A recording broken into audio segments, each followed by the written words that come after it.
பயிர் வளர்த்து வளம் பெருக்கி புரிய வேணும் சாதனை, அந்த நிலத்தின் வளத்தை நிலக்க வைக்க மண் பரிசோதனை.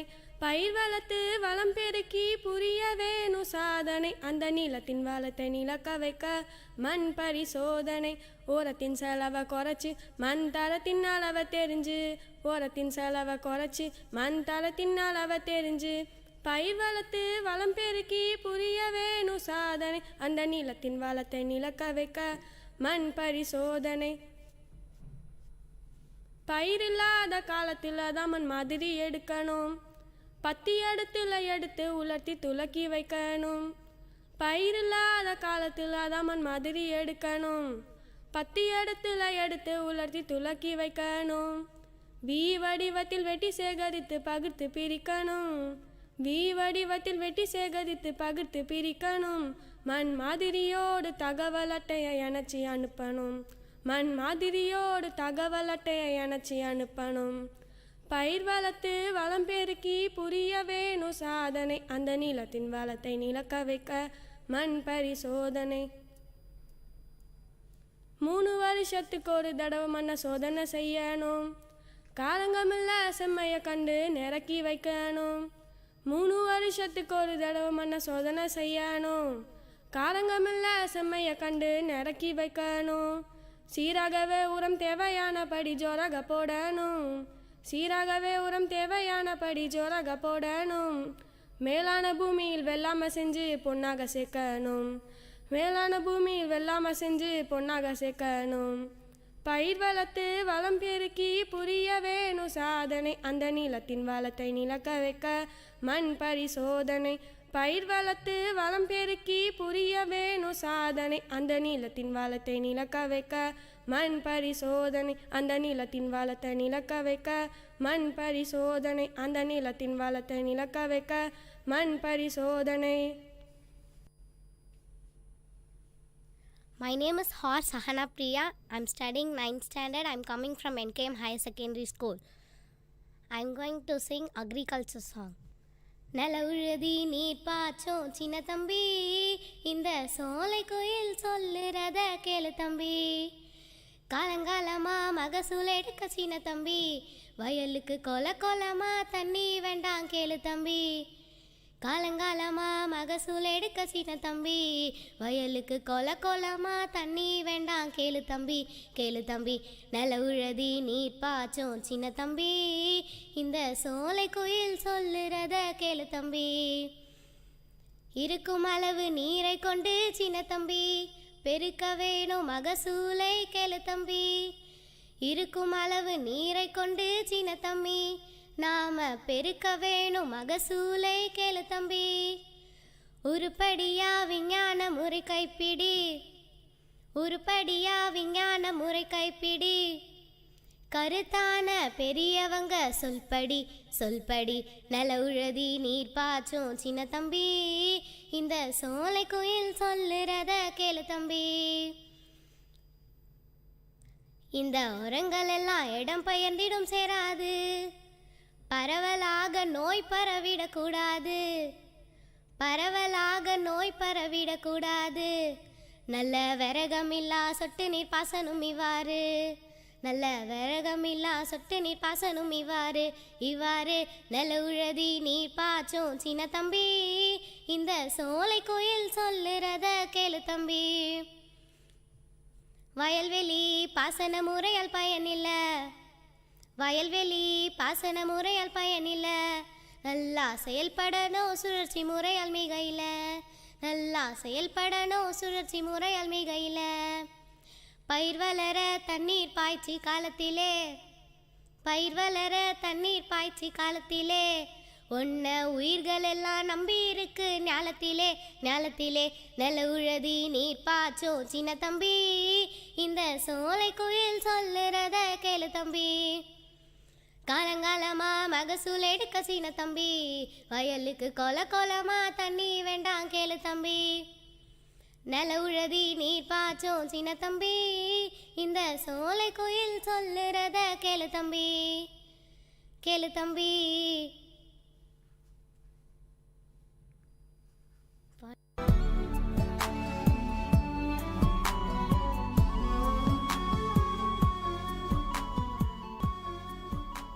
விஐடி பண்பலை 90.8 நேயர்களுக்கு வணக்கம். இந்த கொளுத்துறக்கோடைய கொண்டாட்டத்தோடு கடக்க சில அரிய டிப்ஸை நம்ம வேலூர் மக்களுக்காக ஷேர் பண்ண வந்திருக்காங்க வேலூர் ஃபுட்டி யூடியூப் சேனலின் அட்மின் பவித்ரா அருண்குமார். இந்த சம்மர் டிப்ஸ் பகுதியை உங்களுக்காக ஹோஸ்ட் பண்ண வந்திருக்கிறது நான் உங்கள் சுரேஷ் போஸ். வணக்கம் பவித்ரா மேடம். வணக்கம். எங்கள் விஐடி பண்பலை நேயர்களுக்கு இது வரைக்கும் யாரும் கேட்டிருக்கக்கூடாது அந்த மாதிரியான ஒரு ரெசிபி சொல்லுங்கள். அந்த மாதிரியான ஒரு ரெசிபி இது இந்த சம்மர் டைமில். ஆமாம், சம்மரில் நம்மளுக்கு நிறைய கிடைக்கிறது என்னன்னு பார்த்தீங்கன்னா மாம்பழம். வெயில். ஸோ வெயில் நம்ம ஊரில் எப்போவுமே கிடைக்கும், மாம்பழம் நம்மளுக்கு சம்மரில் மட்டும்தான் கிடைக்கும். ஸோ மாம்பழத்தில் நம்ம நிறைய ஜூஸ் பண்ணுவோம், பிக்கல்ஸ் பண்ணுவோம், மாம்பழத்தில் மாங்காய் சாதம் செய்வோம், எல்லாமே செய்வோம். ஸோ மாங்காயில் பர்ஃபி செய்வோம், மாம்பழ பர்ஃபி. மாம்பழ பர்ஃபி. ஸோ 1 கப் மாம்பழம், அதோட 1 கப் பால் ரெண்டும் சேர்த்து மிக்சர் ஜாரில் நல்லா பிளெண்ட் பண்ணிவிடுங்க. அது வந்து ஒரு பேனுக்கு ட்ரான்ஸ்ஃபர் பண்ணி ஒரு 5லேருந்து 10 நிமிஷம் நல்லா கொதிக்க வச்சுருங்க. ஸோ அந்த மாங்காய் நல்லா குக் ஆகிடும் மாம்பழம். அது குக் ஆனதுக்கப்புறம் அதில் 1 கப் சர்க்கரையும் 3 கப் துருவின தேங்காயும் சேர்த்து நல்லா குக் பண்ணுங்க. கொஞ்சம் ஒரு 2லேருந்து 3 ஸ்பூன் நெய் விட்டுருங்க. நெய் விட்டுட்டு நல்லா குக் பண்ணிங்கன்னா ஒரு 15 நிமிஷம் ஆனதுக்கப்புறம் நெய் மேலே வர ஆரம்பிக்கும். அது எப்படி நம்ம எப்போவுமே பர்ஃபி செய்யும் போது ஒரு பிளேட்டில் நெய் தடவி நம்ம போட்டு கொஞ்சம் நேரம் ஆற விட்டு கட் பண்ணுவோமோ அதே மாதிரி கட் பண்ணிங்கன்னா மாம்பழ பர்ஃபி ரொம்ப நல்லாயிருக்கும், டேஸ்ட்டாக இருக்கும். இது என்ன மாம்பழ அல்வாவா இல்லை பர்ஃபியா? பர்ஃபி தான். நான் கோகோனட் நம்ம சேர்க்குறோம்ல, அதனால தேங்காய் பர்ஃபியோட மாம்பழம் சேர்த்தாச்சுன்னா அந்த பர்ஃபி நல்லாயிருக்கும். ஓகே, இது வந்து எக்ஸ்க்ளூசிவாக வந்து நாங்கள் ஃபஸ்ட் டைம் கேட்குறோம். இதை செஞ்சு சாப்பிட்டாலும் ரொம்ப ரொம்ப நல்லாயிருக்கும். நேயர்களே, இன்றைய சம்மர் டிப்ஸ் பகுதியில் வெள்ளூர் ஃபுட்டி யூடியூப் சேனலின் அட்மின் பவித்ரா அருண்குமார் கொடுத்த டிப்ஸ் உங்களுக்கு பயனுள்ளதாக இருக்கும்னு நினைக்கிறோம். மீண்டும் ஒரு சம்மர் டிப்ஸ் பகுதியில் உங்களை சந்திக்கும் முறை உங்களிடமிருந்து விடைபெறுவது நான் உங்கள் சுரேஷ் போஸ். இது விஐடி பண்பலை 90.8 விஐடியின் சமுதாய வானொலி.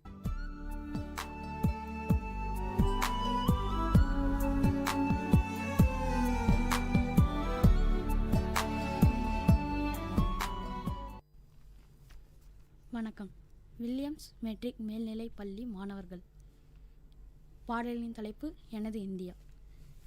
அந்த வானமெட்டு சொல்லு வந்தே மாதிரம், பூமி எங்கும் சொல்லு வந்தே மாதிரம், தேசத்தின் முழுக்கம் கேக்குதே வந்தே மாதிரம், திசையெட்டும் திரும்பி பார்க்குதே வந்தே மாதிரம், ஒரு ரௌதிரம் ஒரு சரித்திரம் இரு வார்த்தையில் எனது இந்தியா எனது இந்தியா எனது இந்தியா, ஒரு வண்ணமாக பரவு வானமாக பரவு, இது எல்லையில்லா அளவு விண்கோள்களும் நமது, அந்த வானமெட்டு சொல்லு வந்தே மாதிரம், பூமி எங்கும் சொல்லு வந்தே மாதிரம், திசை சிந்திய ரத்தம் எல்லாம் காவியாகி, ஒரு ஆணையில் பூத்த வீரம் மேன்மையாகி, சுதந்திரம் காட்டு தேசம் பசுமையாகி, சிந்திய ரத்தமெல்லாம் காவியாகி, ஒரு ஆணையில் பூத்த வீரம் மேன்மையாகி,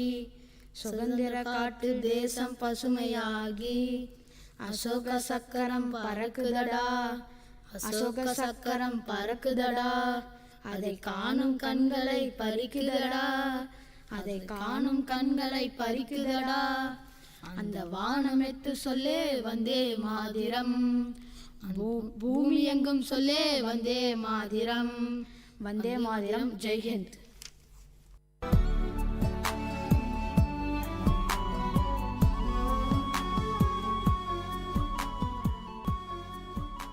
விஐடி பண்பலை 90.8 நேயர்களுக்கு வணக்கம்.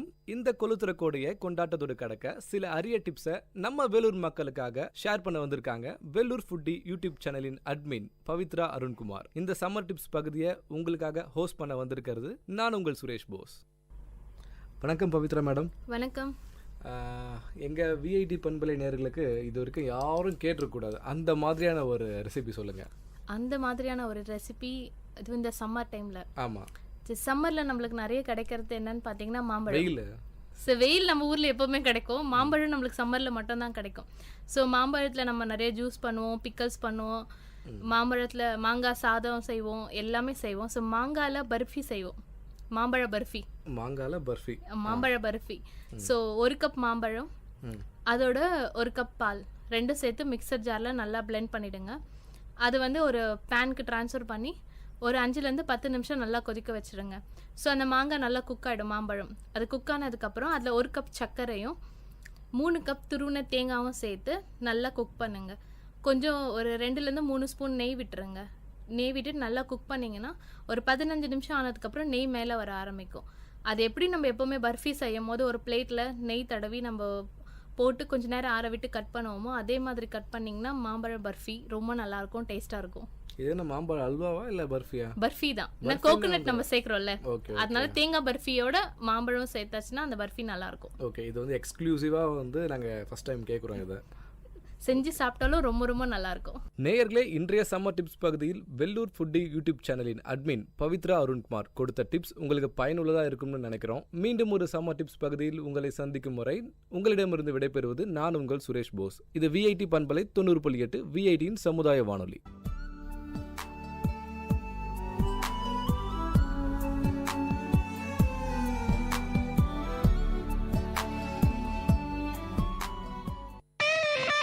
Literature Zone in second look of VIT Community Radio 90.8 FM.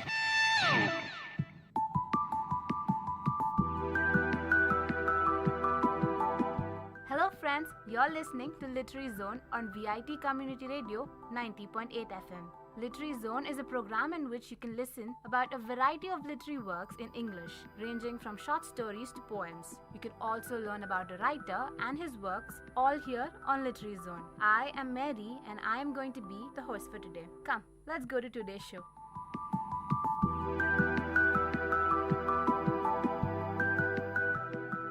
For our first segment, we have Kid Zone. Kid Zone is a segment in which you can learn about a huge moral value from a small story. Let's see what today's story is all about. Once, there was a girl complained to her father that her life was miserable and that she did not know how she was going to make it. She was tired of fighting and struggling all the time. It seemed just as one problem was solved, another one soon followed. Her father, a chef, took her to the kitchen. He filled 3 pots with water and placed each on a high fire. Once the 3 pots began to boil, he placed potatoes in one, eggs in the second, and ground coffee beans in the third pot. He then let them sit and boil without saying a word to his daughter. The daughter moaned and impatiently waited, wondering what he was doing.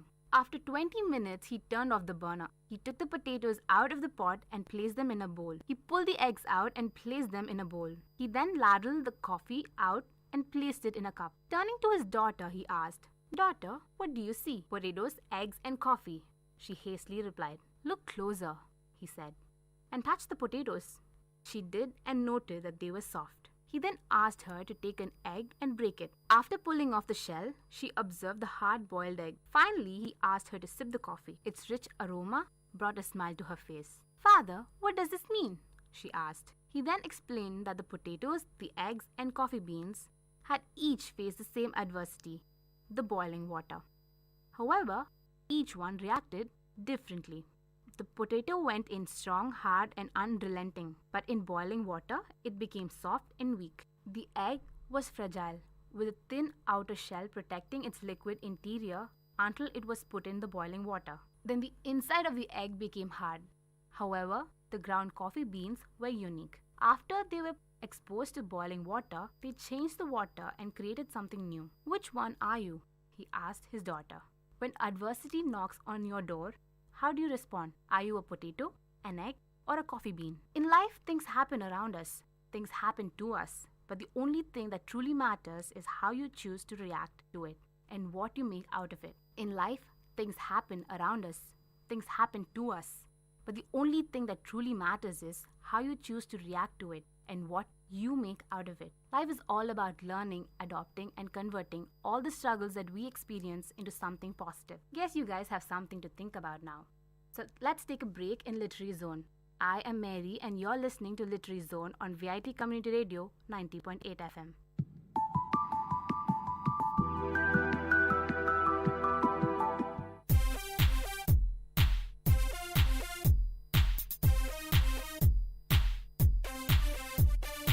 Macha Mintu, you're going on cycle to college? Hey, girls will laugh at you, dude.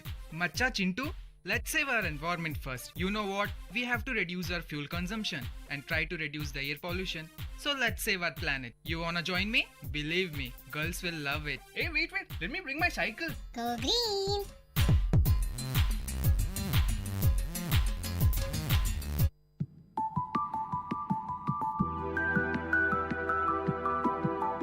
Welcome back to Literary Zone. You are listening to Literary Zone on VIT Community Radio 90.8 FM, and I am your host, Mary. Now let's listen to a short story in Short Zone. Today, let's listen to The Open Window by Saki. My aunt will be down presently, Mr. Nuttall, said a very self-possessed young lady of 15. In the meantime, you must try and put up with me. Frampton Nuttall endeavoured to say the correct something which should duly flatter the niece of the moment, without unduly discounting the aunt that was to come. Privately, he doubted, more than ever, whether these formal visits on a succession of total strangers would do much towards helping the nerve cure which he was supposed to be undergoing. I know how it will be, his sister had said when he was preparing to migrate to this rural retreat. You will bury yourself down there and not speak to a living soul, and your nerves will be worsened than ever from moping. I shall give you letters of introduction to all the people I know there. Some of them, as far as I can remember, were quite nice. Frampton wondered whether Mrs. Sappleton, the lady to whom he was presenting one of the letters of introduction, came into the nice division. Do you know many of the people around here? Asked the niece, when she judged that they had had sufficient silent communion. Hardly a soul, said Frampton. My sister was staying here at the rectory, some 4 years ago, and she gave me letters of introduction to some of the people here. He said the last statement in a tone of distinct regret. Then you know practically nothing about my aunt, pursued the self-possessed young lady. Only her name and address, admitted the caller. He was wondering whether Mrs. Appleton was in a married or widowed state. An undefinable something about the room seemed to suggest masculine habitation. Her great tragedy happened just 3 years ago, said the child. That would be since your sister's time. Her tragedy? Asked Frampton. Somehow in this restful country spot, tragedies seem out of place. You may wonder why we keep the window wide open on an October afternoon, said the niece, indicating a large French window that opened onto a lawn. It's quite warm for the time of the year, said Frampton. But has the window got anything to do with the tragedy? Out through that window, 3 years ago to a day, her husband and her 2 young brothers went off for their day's shooting. They never came back. In crossing the moor to their favourite snipe shooting ground, they were all 3 engulfed in a treacherous piece of bog. It had been that dreadful wet summer, and all places that were safe in other years gave way suddenly without warning. Their bodies were never recovered. That was a dreadful part of it. Here the child's voice lost its self-possessed note and became flatteringly human. Poor aunt always thinks that they will come back someday. They and the little brown spaniel that was lost with them, and walk in at that window just as they used to do. This is why the window is kept open every evening till it is quite dusk. Poor aunt. She has often told me how they went out, her husband with his white waterproof coat over his arm, and Ronnie, her youngest brother, singing, "Bertie, why do you bound?" as he always did to tease her, because she said it got on her nerves. Do you know, sometimes on still quiet evenings like this, I almost get a creepy feeling that they will all walk in through that window. She broke off with a little shudder. It was a relief to Frampton when the aunt, bustling into the room with a whirl of apologies for being late in making her appearance. I hope Vera had been amusing you, she said.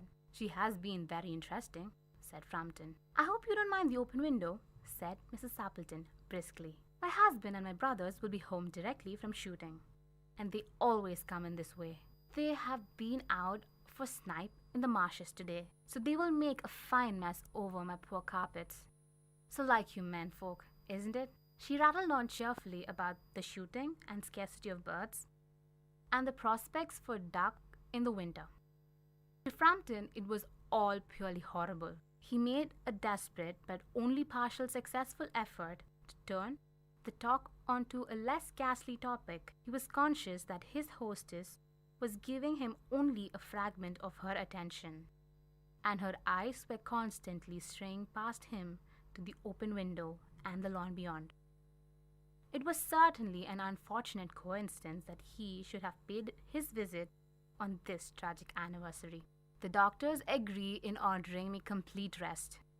an absence of mental excitement, and avoidance of anything in the nature of violent physical exercise, announced Frampton, who labored under the tolerably widespread delusion that total strangers and chance acquaintances are hungry for the least detail of one's ailment and infirmities, their cause and cure. On the matter of diet, they are not so much in agreement, he continued. No, said Mrs. Appleton, in a voice which only replaced a yawn at the last moment. Then she suddenly brightened into alert attention, but not to what Frampton was saying. Here they are at last, she cried. Just in time for tea. And don't they look as if they were muddy up to their eyes? Frampton shivered slightly and turned towards the niece with a look intended to convey sympathetic comprehension. The child was staring out through the open window with a dazed horror in her eyes. In a chill shock of nameless fear, Frampton swung around in his seat and looked in the same direction. In the deepening twilight, 3 figures were walking across the lawn towards the window. They all carried guns under their arms, and one of them was additionally burdened with a white coat hung over his shoulders. A tired brown spaniel kept close at their heels. Noiselessly, they neared the house, and then a hoarse young voice chanted out of the dusk. I said, Bertie, why do you bound? Frampton grabbed wildly at his stick and hat. The hall door, the gravel drive, and the front gate were dimly noted stages in his headlong retreat. A cyclist coming along the road had to run into the hedge to avoid imminent collision. Here we are, my dear, said the bearer of the white mackintosh, coming in through the window. Fairly muddy, but most of it's dry. Who was that who bolted out as we came up? A most extraordinary man, a Mr. Nuttall, said Mrs. Appleton. Could only talk about his illness and dashed off without a word of goodbye or apology when you arrived. One would think he had seen a ghost. I expect it was a spaniel, said the niece calmly. He told me he had a horror of dogs. He was once hunted into a cemetery somewhere on the banks of Ganges by a pack of pariah dogs, and had to spend the night in a newly dug grave with the creature snarling and grinning and foaming just above him. Enough to make anyone lose their nerve. Romance at short notice was her specialty. The niece is one witty girl, isn't she? Well, having received some humor and wit, take a break on Literary Zone. This is Mary and you're listening to Literary Zone on VIT Community Radio 90.8 FM.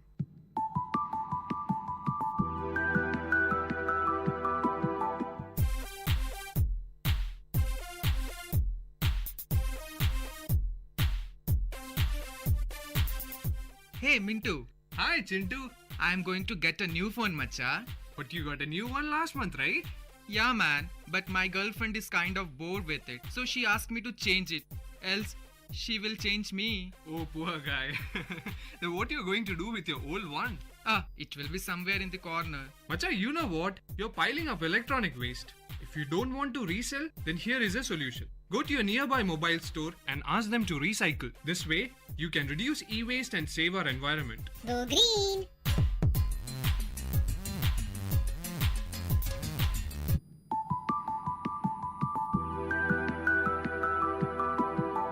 Hello guys, welcome back to Literary Zone on VIT Community Radio 90.8 FM. This is Mary and I am your host for today. Our next segment is called Poetry Zone. Today, let's listen to The Lady of Shalott by Lord Alfred Tennyson. On either side of the river lie long fields of barley and of rye that clothe the wold and meet the sky. And through the field the road runs by to many-towered Camelot. And up and down the people go, gazing where the lilies blow.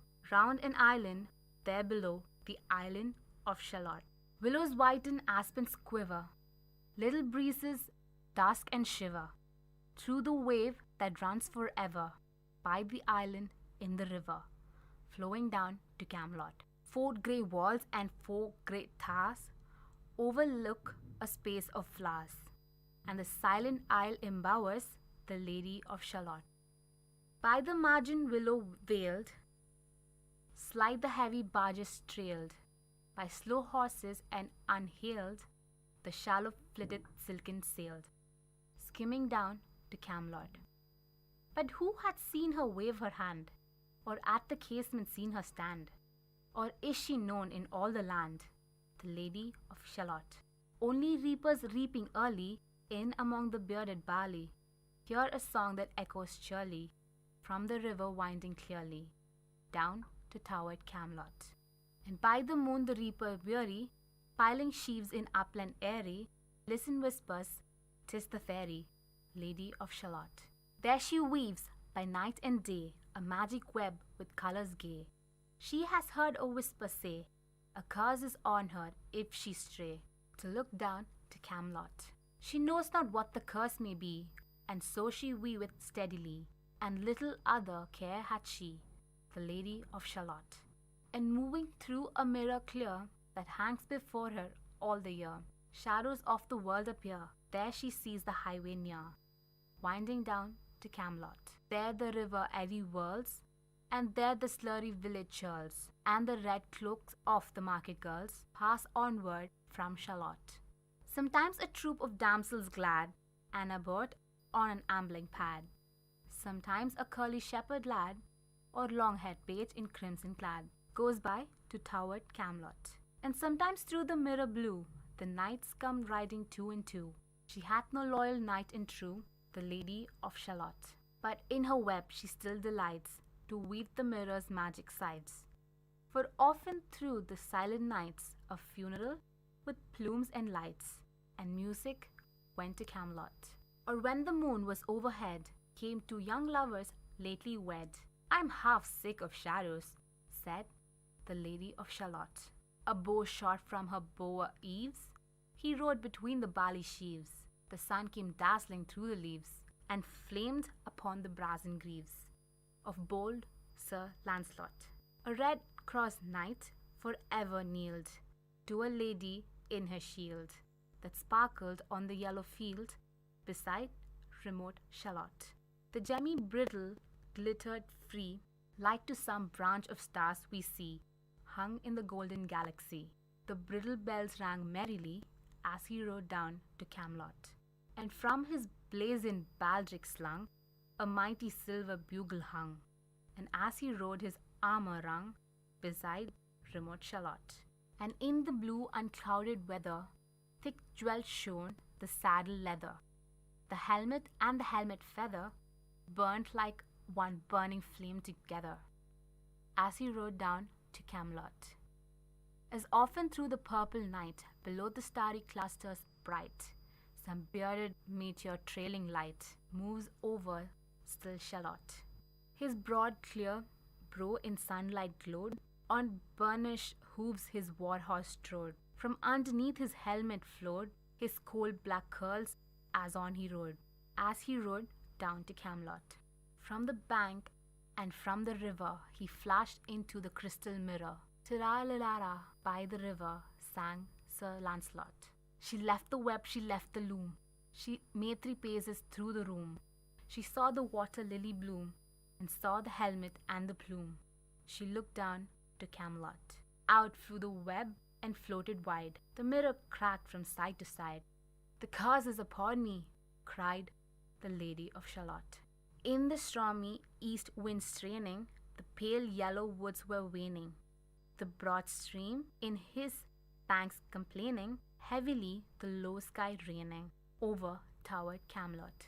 Down she came and found a boat beneath a willow left afloat, and round about the prow she wrote, the Lady of Shalott.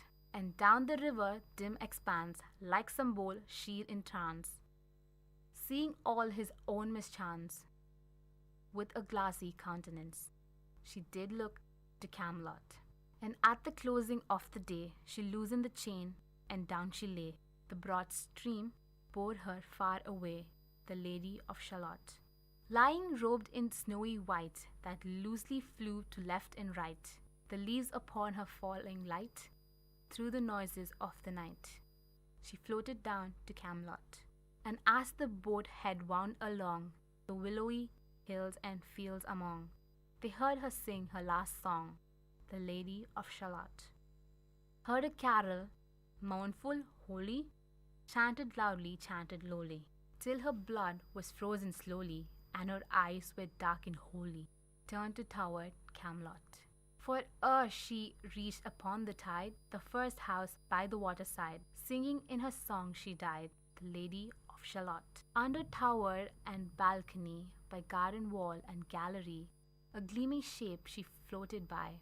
Under tower and balcony, by garden wall and gallery, a gleaming shape she floated by, dead pale between the houses high, silent into Camelot. Out upon the wharfs they came, knight and burgher, lord and dame, and round the pro they read her name, the Lady of Shalott. Who is this and what is here? And in the lighted palace near, died the sound of royal cheer, and they crossed themselves for fear, all the knights at Camelot. But Lancelot mused a little space. He said, "She has a lovely face. God in his mercy lend her grace, the Lady of Shalott." This poem is divided into 4 parts. First part describes the landscape. The poem begins with description of a river and the road that passes through long fields of barley and rye before reaching the town of Camelot. The people of the town travel along the road and look towards an island called Shalott, which lies further down the river. The island of Shalott contains several plants and flowers, including lilies, aspens, and willows. On the island, a woman, known as the Lady of Shalott, is imprisoned within a building made of 4 grey walls and 4 grey towers. Both heavy barges and light open boats sail along the edge of the river to Camelot. Has anyone seen or heard the lady who lives on the island in the river? Only the reapers who harvest the barley hear the echo of her singing. At night, the tired reapers listen to her singing and whispers that he hears her. 'Tis the fairy Lady of Shalott. The part 2 describes the Lady of Shalott and her life. The Lady of Shalott weaves a magic, colorful web. She has heard a voice whisper that a curse will befall her if she looked down to Camelot, and she does not know what this curse would be. Thus, she concentrates solely on her weaving, never lifting her eyes. However, as she weaves, a mirror hangs before her. In the mirror, she sees shadows of the world, including the highway road which also passes through the fields, the eddies in the river, and the peasants of the town. Occasionally, she also sees a group of damsels, an abbot, that is a church official, a young shepherd, or a page dressed in crimson. She sometimes sights a pair of knights riding by, though she has no loyal knight of her own to court her. Nonetheless, she enjoys her solitary weaving, though she expresses the frustration with the world of shadows when she glimpses a funeral procession or a pair of newlyweds in the mirror. Part 3 describes Sir Lancelot and the arrival of her doom. A knight in brass armor comes riding through the fields of barley beside Shalott. The sun shines on his armor and makes it sparkle. As he rides, the gems on his horse's bridle glitter like a constellation of stars, and the bells on the bridle ring. The knight hangs bugle from his sash, and his armor makes ringing noises as he gallops along the remote island of Shalott. In the blue, unclouded weather, the jewels on the knight's saddle shine, making him look like a meteor in the purple sky. His forehead glows in the sunlight, and his black curly hair flows out from under his helmet. As he passes by the river, his image flashes into the Lady Shalott's mirror, and he sings out, "Tira lirara." Upon seeing and hearing this knight, the lady stops weaving her web and abandons her loom. The web flies out from the loom and the mirror cracks, and the lady announces the arrival of her doom. "The curse is upon me." Part 4 describes her death. As the sky breaks out in rain and storm, the Lady of Shalott descends from her tower and finds a boat. She writes the words, "The Lady of Shalott," around the bow and looks downstream to Camelot like a prophet foreseeing his own misfortunes. In the evening, she lies down in the boat and the stream carries her to Camelot. Lady of Shalott wears a snowy white robe and sings her last song as she sails down to Camelot. She sings until her blood freezes, her eyes darken, and she dies. When a boat sails silently into Camelot, all the knights, lords, and ladies of Camelot emerge from their halls to behold the sight. They read her name on the brow and cross themselves for fear. Only the great knight, Lancelot, is bold enough to push aside the crowd, look closely at the dead maiden, and remark, "She has a lovely face. God in His mercy lend her grace." Hope you guys enjoyed a Victorian poem. Let's have a break on Literary Zone. I am Mary and you're listening to Literary Zone on VIT Community Radio 90.8 FM.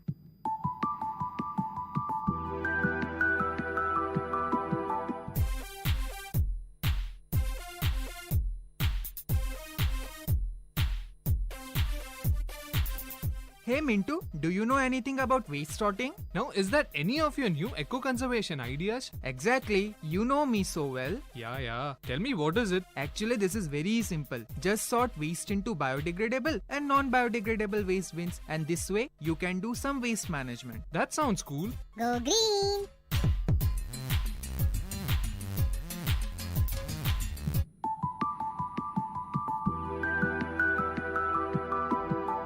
Welcome back.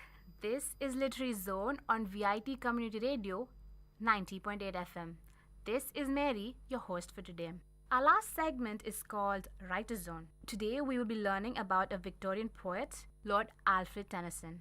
Alfred Tennyson was born on August 6, 1809 in Lincolnshire, England. He is one of the most well-loved Victorian poets. Tennyson, the fourth of 12 children, showed an early talent for writing. At the age of 12, he wrote a 6,000-line epic poem. Tennyson attended Trinity College, Cambridge, in 1827.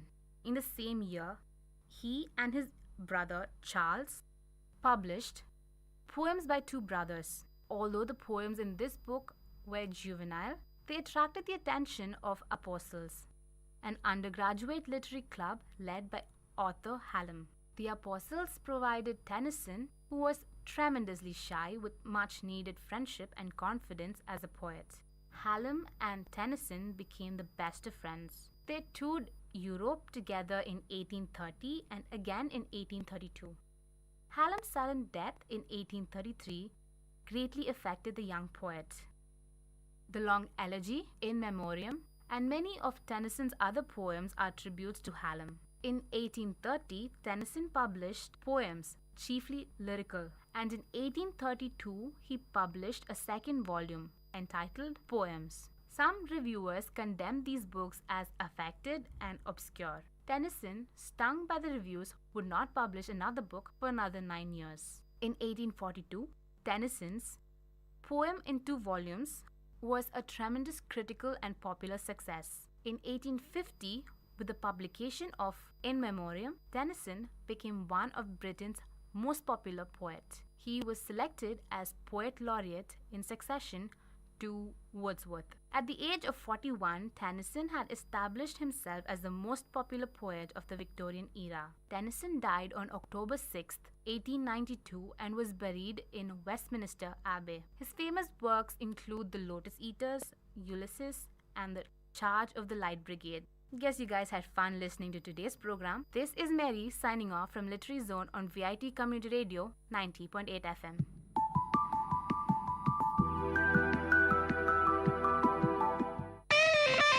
Literature Zone in second look of VIT Community Radio 90.8 FM.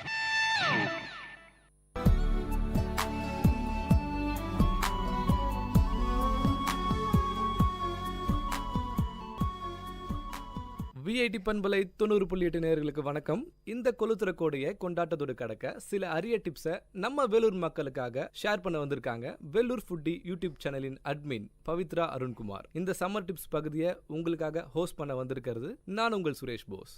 வணக்கம் Pavithra madam. வணக்கம் சுரேஷ். இன்னைக்கு summer டிப்ஸில் என்ன சொல்ல போகிறீங்க? இன்னைக்கு summer டிப்ஸில் ஒரு recipe பார்க்கலாம். Recipe வந்து யூஸ்வலாக இல்லாமல் இது கொஞ்சம் சம்மருக்கான ரெசிபி. Rose pudding. இது வந்து ஜெல்லி மாதிரி இருக்கும் அந்த recipe.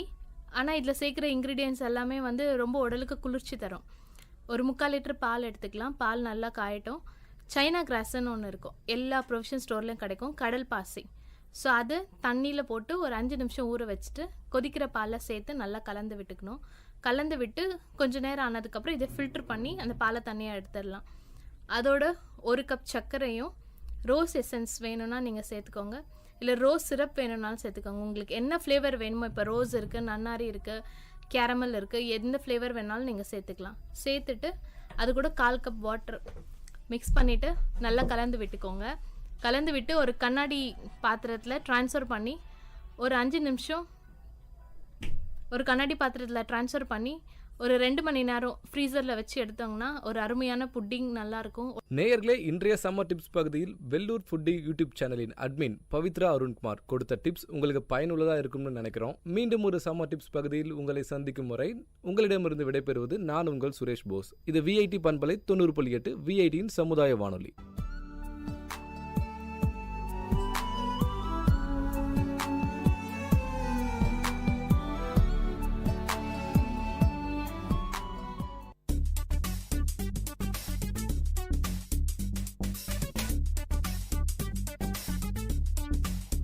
And you're listening to the show Travel Bonanza with, of course, your host Ashika.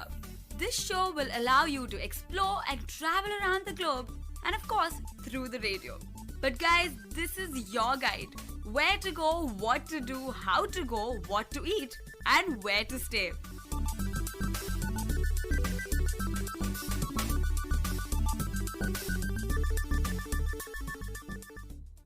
Hello VIT, your host Monica presenting you the show Travel Bonanza.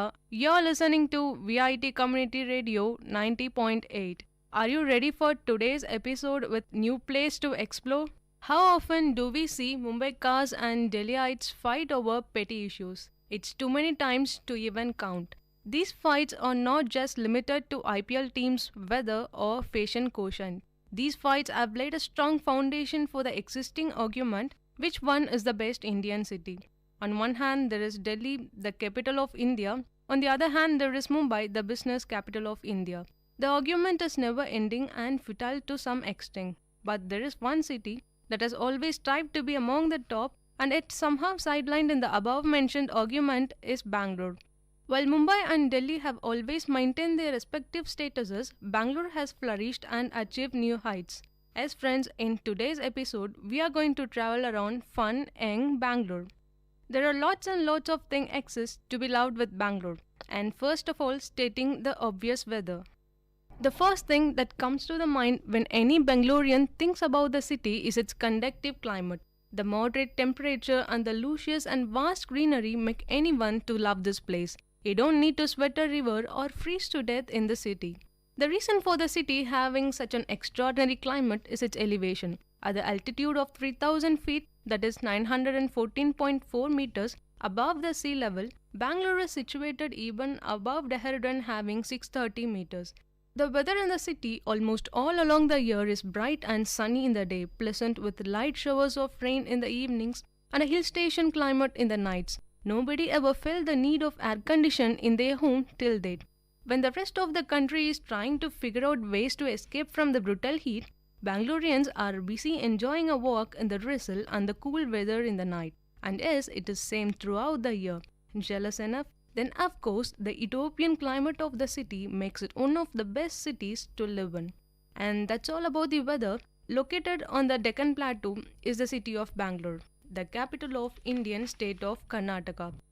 It is the 3rd largest city and 5th largest metropolitan in India.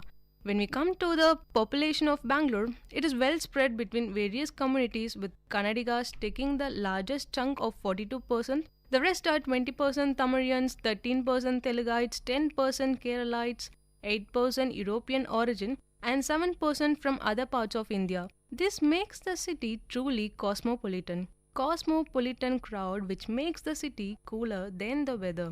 With many reputed colleges and universities, all big and famous IT companies and a diaspora of students from all over the country and the world, Bangalore has the best crowd in India. Apart from IT, Bangalore is also the fashion capital of East. It has many fashion companies as Paris, if not more. With 212 software companies, 21 engineering colleges, among which is the Bangalore University, that has hooping 57 engineering colleges affiliated to it and the largest number of software professionals in the world. You can see why the city is called the Silicon Valley of India. Along with these highlights, Bangalore has many tourist attractions starting from Kengal Hanumantiya built Vidhanasauda to Tipu Palace, Lal Bagh, Kavan Park and so on. 40% of the Bangalore's landscape is gardens, parks and 50% lakes, ponds. Still now it is greener than any other city of India. You will find trees on both sides of the road almost everywhere, which makes Bangalore pleasant to walk on road, and I am sure places like Indranagar, Richmond Circle and MG Road will make your day. At the heart of the city is Lal Bagh, which covers an area of 240 acres. Apart from more than 1,000 species of flora and fauna, Lal Bagh is home to the Lal Bagh Rock, one of the oldest rock formations on earth, dating back to 3,000 million years. If we are talking about the garden city, then it is impossible to skip the huge lung spaces like Kaban Park, spread across 100 acres of area with various species of plants and trees.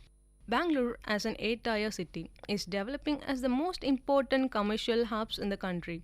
So the city demands well-connected transport facility. Being the 4th busiest airports in India, Bangalore International Airport has multiple access facilities to travel to the city center. You can get private car rentals or hire cabs. You can also avail the bus services by the Bangalore Metropolitan Transport Corporation, that is BMTC, and travel to your desired destination in the city.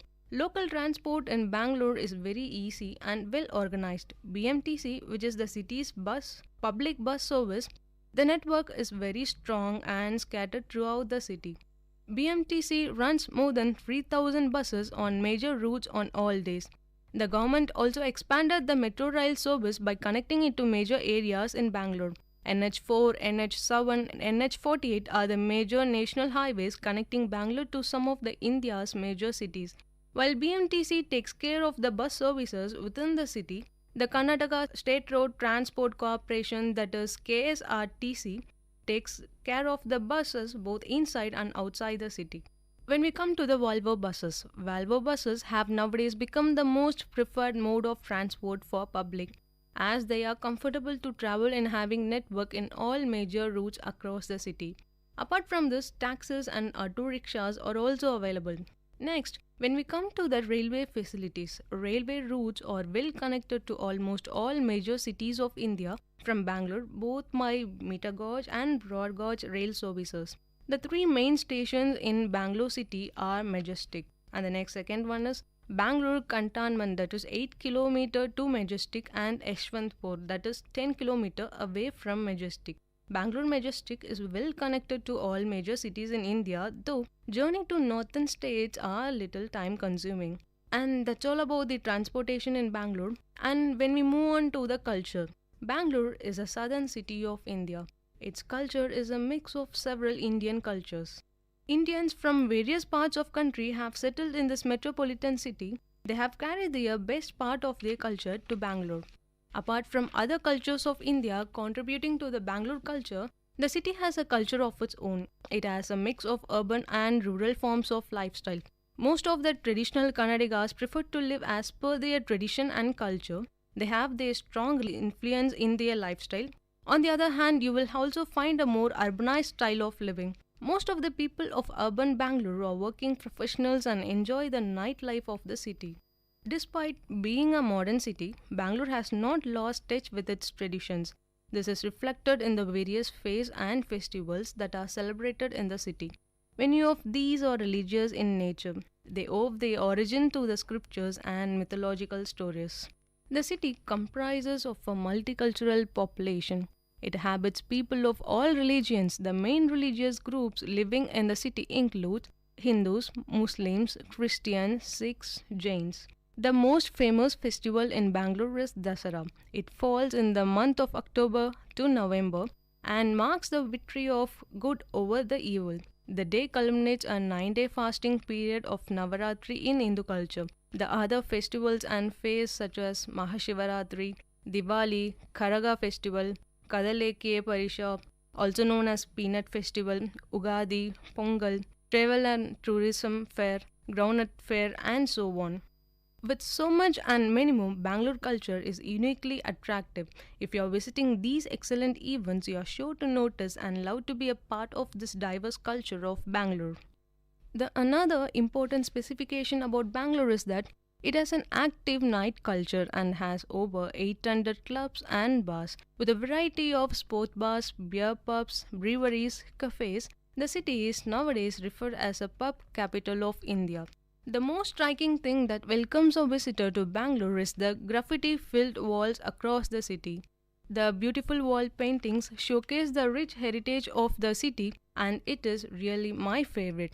How many of you knew that the oldest temple of Bangalore is located right in the center of the city? Chokkanatha Swami Temple at Domblur is considered to be the oldest temple in Bangalore. In addition to this, there is Tipu Sultan's Summer Palace, the old fort at Devanahalli, a couple of prehistoric sites at Chikkajala, Hejala, and Savanadurga, the Bangalore Palace, and so on.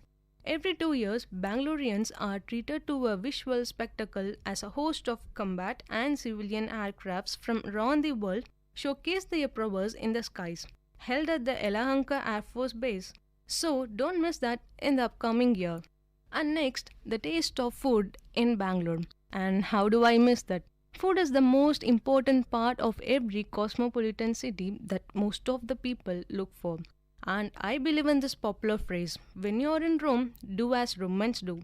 I always try to grasp the local taste so that I can know more about it. That's what I did when I came to Bangalore for the first time. I straight away went to the MTR and Vidyarthi Bhavan to get the local essence of the food. It was out of the world and I want even you to enjoy the same. Just take a walk during the night through the streets of the Bangalore, and pleasant aroma of the food that is prepared is no less tasty than the local and international cuisines at 5-star restaurants. The shops here do not have good seating arrangements, agreed, but eating here in the crescent moonlight with a cool breeze for company is an experience like no other. Street foods are the best thing in Bangalore that you cannot resist. For the sandwich lovers, you need to go to the Jayanagar. Even though they serve sandwiches in different varieties, it's the chocolate sandwich that has put this place on the map for sandwich lovers. Aside from the taste element, the reasonable price also adds to the endearment factor.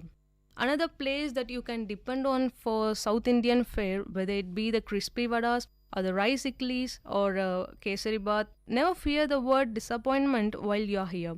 And the place is Brahmin's Coffee Bar in Baswannagudi. Another place with different varieties of vada pav. Does it excite you? Yes, of course. Then the food in Indranagar saves you the best spectrum of the snack on offer includes Szechuan, paneer, aloo and more. Even though the names gives you the idea of vada pav alone, the burgers and french fries they serve are pretty good as well. The next shop, some of the best pani puris in Bangalore. And in a city where there are more than enough options for the famous street food, that's no simple feat to pull off. The other snacks you can enjoy here include aloo chaat, dahi puri and papadi chaat. Even this shop is located in Jayanagar. Dosa lovers swear by the name of Central Tiffin Room in Malleshwaram, with varieties of mouth-watering dosas and also idli, vada and puri that makes South India enduring to many, and this is one place where your sense of taste has nowhere to go. To savor some delectable street food without burning a hole in your pocket, you can't go wrong with Vivipuram Food Street. Rolls are quaint objects in Yeshwantpur. They come rolled up and make your taste buds feel stretched out in a mat that is laden with all the taste it can take. Online food orders and home deliveries are also as much feasible as opting for street food in Bangalore. And I promise these items will leave you an everlasting memory in your mind, making you to remember Bangalore forever. When we go deep into the routine lifestyle of Bangalore, first thing anybody would agree is the Bangalore traffic. But Bangalore is one of the least polluted cities in India. In 1906, Bangalore became one of the first cities in India to have electricity from hydropower, powered by the hydroelectric plant situated at Shivanasamudra. Thus, Bangaloreans experience least electricity cut-offs among all the major cities, giving them the true feeling of living in a metropolitan city. Bangalore is in the center of South India. From here, there are hell of options for weekend getaway. trekking, mountaineering, hill stations, jungles, beaches, everything is within 500 kilometers and easily accessible. All the best concerts in India takes place here. This is the perfect place for music lovers. And people here are hardcore music fans. The rock culture being amazing in the city, and they are really rocking. And other sites like Bannerghatta National Park, Nrityagram Dance Village, Rangashankara, which promotes theatre in all languages, Corner House, the Ice Cream Paradise has been delighting customers since 25 years. Last but not the least, Shopping Paradise from Commercial Street to Phoenix City, from Forum Mall to Bridge Road. Till now, I haven't covered even 50% of the Bangalore. There are lots and lots of exciting things exist to explore in the city. I just want you to get into the roads of the city and have your day. I guess by now we are planning to start a trip to Bangalore. And that's all about today's show. Catch you up in the next episode. Till that, this is your host Monica signing off you from Travel Bonanza. And you're listening to VIT Community Radio 90.8. Thank you.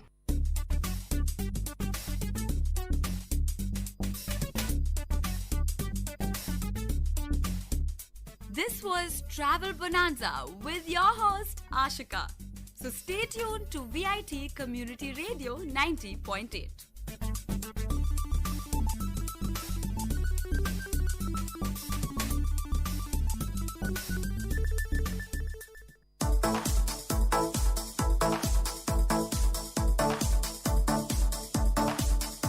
Welcome to the Noble Lectures, an audio lecture series of VIT Community Radio 90.8 FM. Interesting innovations, technological inventions, technical presentations, inspiring impressions, philosophical thoughts, lingual leaps, artistic amusements, and lecture formats delivered by eminent professors, researchers, and innovators from various fields. Let the talks touch your thoughts with our noble notions.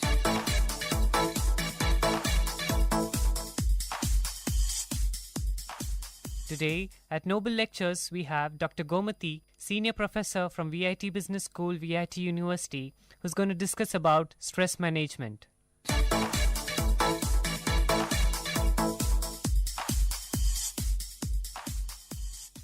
Hello everybody, I'm Dr. Gomati, Senior Professor in VIT Business School. I'm specialized in stress management, emotional intelligence skills, other psychological topics. Today I have got an interest to share with you on stress management. What is stress? Whether it is an internal pressure or external pressure. It is generally we can classify stress as a pressure exerted by an individual in the environment or situations. Is it an internal pressure or an external pressure? When it is discussed, most of the people are suffering due to their internal pressure. And this internal pressure is always created by the external forces. Everybody will be facing stress, but everybody may react differently to the same situation and may give different response. Therefore, they are affected differently to stress. Do we need stress in our life? Of course, we need stress, but as we add salt and masala to our food, we need stress also to bring productive outcome.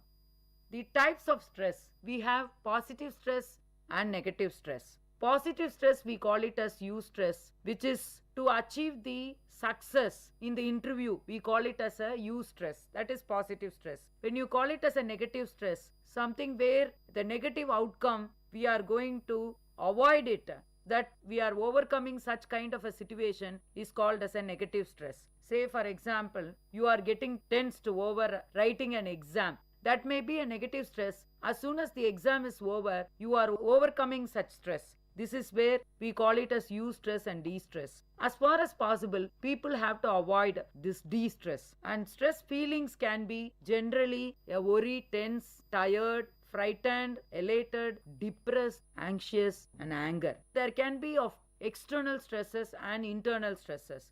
What we call it as external stresses is nothing but the physical environment. When somebody do not have a very good environment to work, that person faces external stress. And the social interaction with others. How far you are keeping up relationship with others. That is very important. Otherwise, if the relationship is not maintained properly, you face this as an external stress. You are listening to the Noble Lectures, an audio lecture series of VIT Community Radio, innovative talks from intellectuals.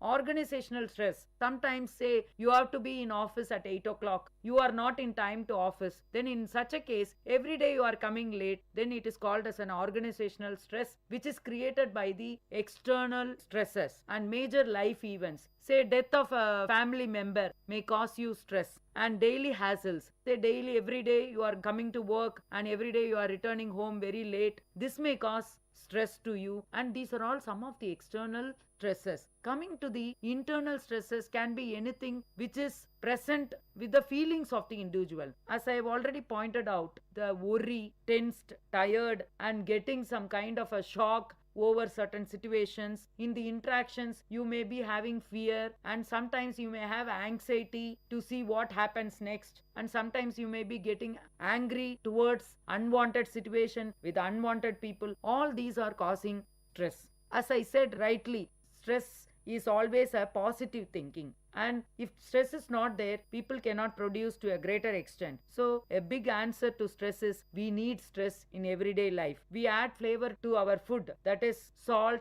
and also some of the masalas we add to create spicy food. Likewise, stress is needed in our day-to-day life in order to get the things done very productively and efficiently. I can say that people who are not doing the work very efficiently, they are not undergoing stress at all, because they have that attitude, what happens and what bothers me, that kind of an attitude doesn't work for them, and they are not going to be a productive people. As far as concerned, we should have use stress that is very much needed in our life. Sometimes some kind of a social interaction may cause distress to you, say rudeness, bossiness, aggressiveness by others, bullying in office environment. These are all the common social interaction where people may face external stresses. Organizational stresses can be sometimes the rules and regulation and the deadlines they have to keep. Always they are forming under procrastination style of functioning, and all this may cause organizational stress. Say sometimes the major life events create stress. For example, the birth of a particular individual or a death of an individual, and somebody loses the job, somebody do not get promotion at the right time, and sometimes a person is highly relaxed. And I was wondering why Mr. X was very relaxed, and I asked him what is the matter. He told, now I am a bachelor, so I am relaxed. After 6 months, I met the same X, and I found that Mr. X was not all right. Then I asked what happened. He told, I got married, so I am not relaxed as I was before. This was the message where a person undergoes when he is stressed with so many situations, surrounded by so many events. He is undergoing this type of stress wherein his internal pressure is not able to adjust to the external events that happens. Say daily hassles may be, sometimes somebody may be starting to the work spot wherein he replaces the car key somewhere and he searches the key and he takes much more time. As a result, he goes late for the meeting, and as a result of his late going, he may be stressful when he is making a presentation. This is where we call it as daily hassles, and this kind of stress is also spreading to another individual wherein that person meets another individual, he passes on his anger of late coming to another individual. So slowly this also spreads. Daily hassles, kind of a stress which also spreads to everyone. And internal stresses can be of lifestyle choices. Say somebody may be having lifestyle of eating breakfast, having the bread and jam. Somebody may wanted a nice sambar and idli. So like this lifestyle choices is all dependent on the individual. But if we have too much of dream and too much of things, imagination and dream, which is not in matching with the tune with the reality, in that case the lifestyle choices are going to end up in a de-stress. That is where we call it as lifestyle choices. Negative self-talk. Always there will be one guy who always disappoints the individual. Say disappoints the events or disappoints the individuals who are facing those events. Say I have always listened to my students who have been telling to his friend, why you worry about failing in a particular subject? subject. The biggest thing is that if you are failing in one subject, you need not worry because I have already failed in 5 subjects. What is so big? Some people always have a negative self-talk. This negative self-talk, when they share it with others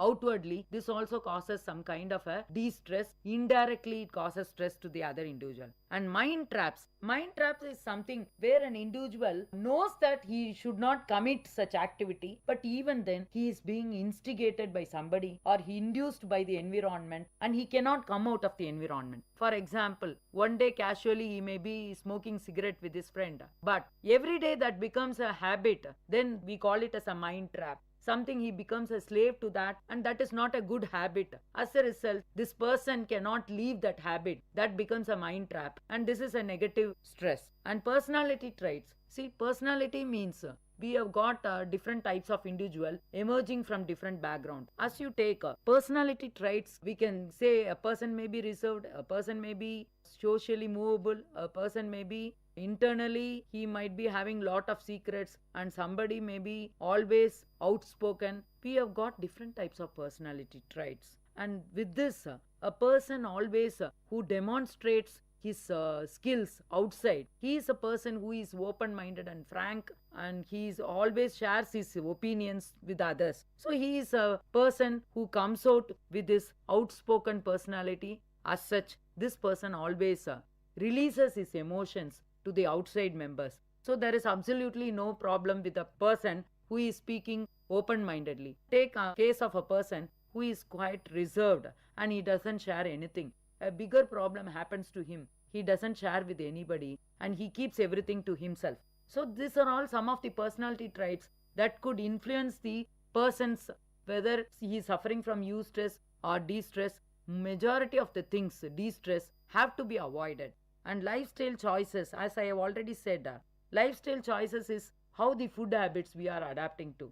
Sometimes somebody takes coffee. I am seeing my own friends taking coffee 9 o'clock, 11 o'clock, 12 o'clock before lunchtime. And this causes stress. Actually, when the person is taking coffee or any drinks, he doesn't know what kind of a stress he is going to have after he consumes that. Similarly, he is not going to get a sleep. Some people are suffering from insomnia, lack of sleep, because of the worry or because of the feeling that has created because of the incident that has happened that day. So he is not able to get rid of such feeling. That is creating insomnia and overloaded schedule. Mr. A is always working to a greater extent than that of B and C, because A can work very nicely. All the work is dumped up in A's head. As a result, A can be blamed for adding to more stress because he is taking all the jobs. Somebody is going to work not in a proper schedule, coming at 8 o'clock and going at 5:30 in the evening, that can keep their schedule very perfect. But somebody is prolonging the work till 10 o'clock in the night. He might not concentrate on his family. As a result, he may add stress the next day. He may not have proper sleep. As a result, he may not be doing the duties properly. So negative self-talk is nothing but sometimes somebody is prone to self-criticism. Say self-criticism is very bad. When we wanted to put a positive attitude. You are listening to the Noble Lectures, an audio lecture series of VIT Community Radio, innovative talks from intellectuals.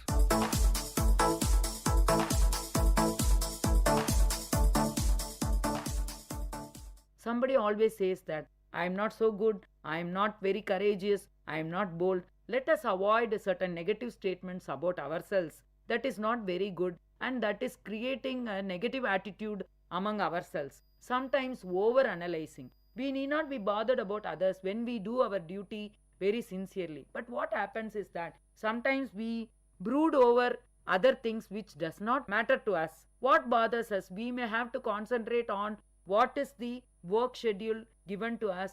Sometimes over-analyzing is probing into the unnecessary details of others may create stress to ourselves. Let us avoid that kind of a over-analyzing. Mind traps are everywhere. Mind traps can be imagining something which cannot happen in reality. Say unrealistic expectation.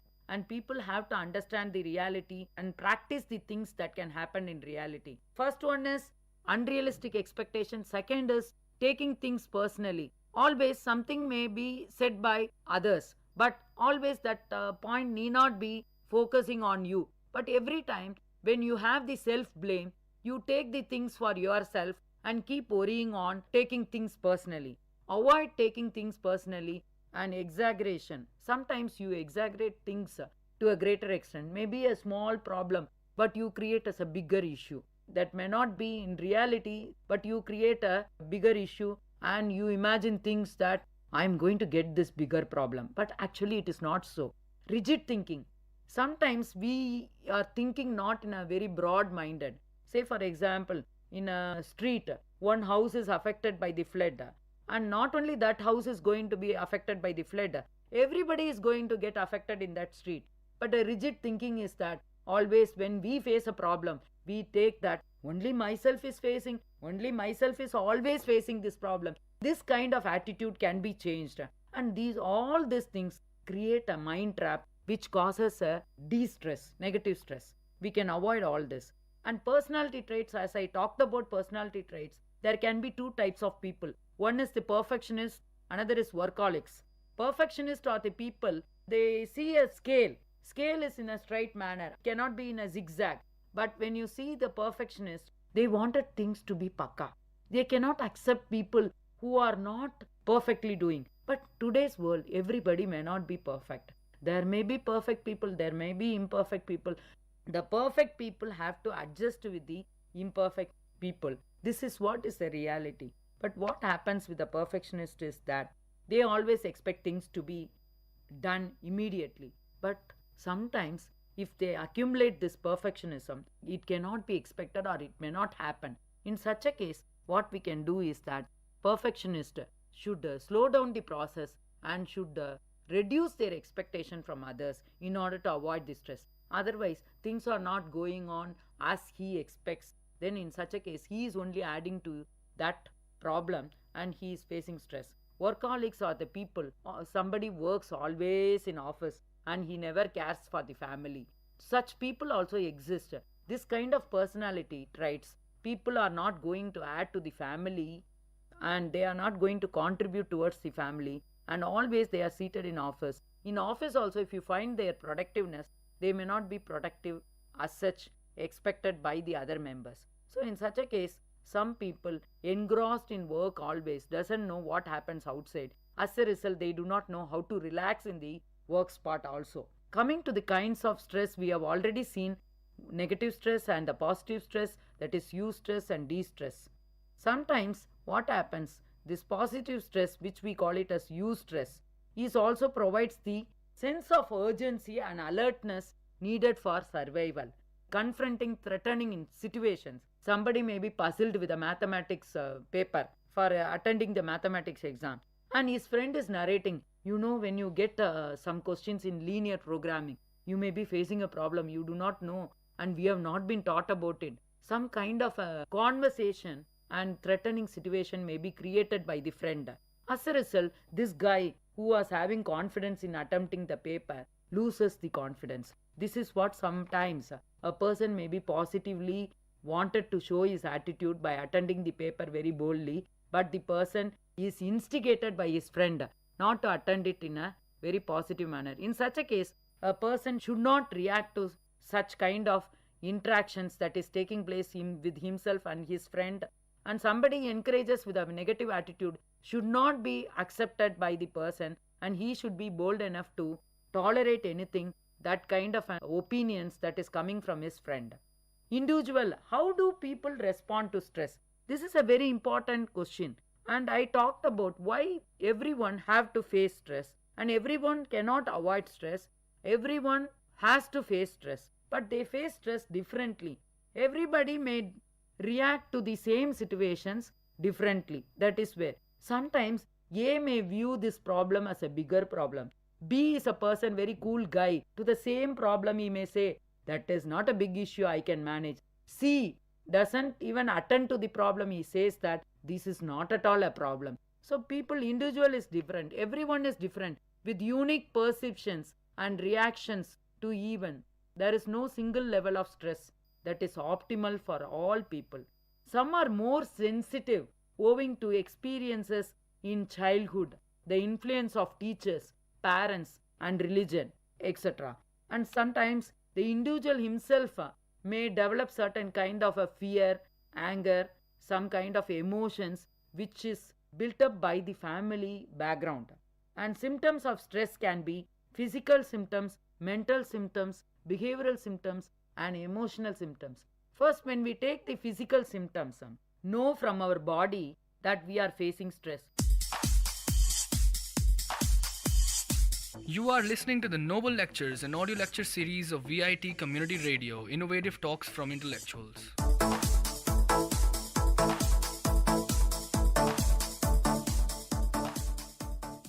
Always there is a mind and body connection. When we talk about stress, we realize that some kind of signal is given by our body, and that is where we can conclude that we are suffering from stress.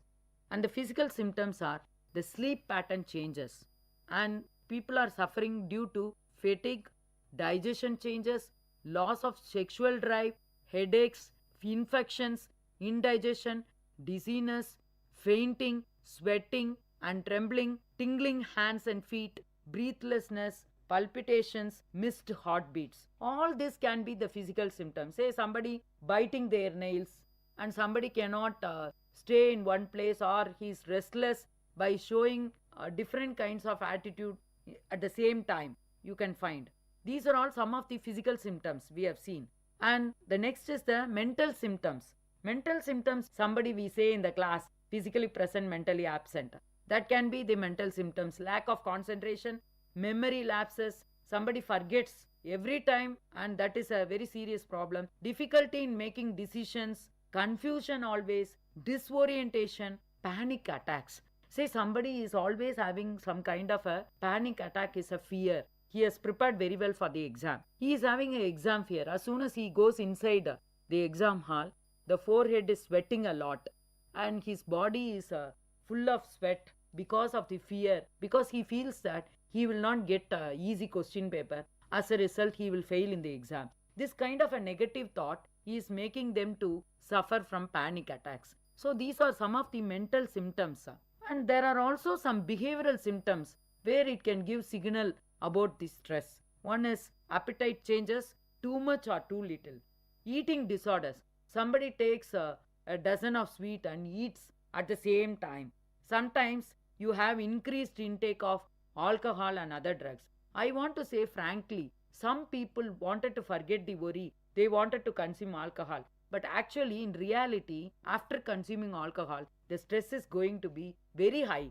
People don't realize when they consume this. Later on, their body is giving signals as a result of health issues, and they have to face this kind of a problem because of taking alcohol. Better for the persons to avoid consuming alcohol at any point of a time. Even if it is worry, they can do meditation, or there are other alternatives where they can come out. Smoking, restlessness and fidgeting, nail biting, hypochondria. All these are behavioral symptoms. There are also emotional symptoms. This is very much reflected outside. The person, the self may not know it, but others may know it very nicely. Because one person shouts and he says, "Get lost," then that is a kind of an anger where a person shows because of his depression, bouts of depression, impatience. He doesn't have patience and he gets angry for small issues, and fits of rage. Sometimes he is being stressed for certain kind of environmental issues wherein he is not able to overcome certain problem. As a result, he commits to unwanted behaviors. Tearfulness, that may be a very small problem, but people start crying and they don't even feel that that is a public place. That is the emotional symptoms. People are highly sensitive. They show tears in their eyes because of not tolerating the events that they face. And the deterioration of personal hygiene and appearance. Say sometimes their fingers may not be neat, or their nails may not be cleaned properly. They might not have shaved their face properly. Some kind of a bad appearance in front of others. That kind of a gesture or that kind of a personality, what appearance they show it outside, that is showing lot of disinterest to the self.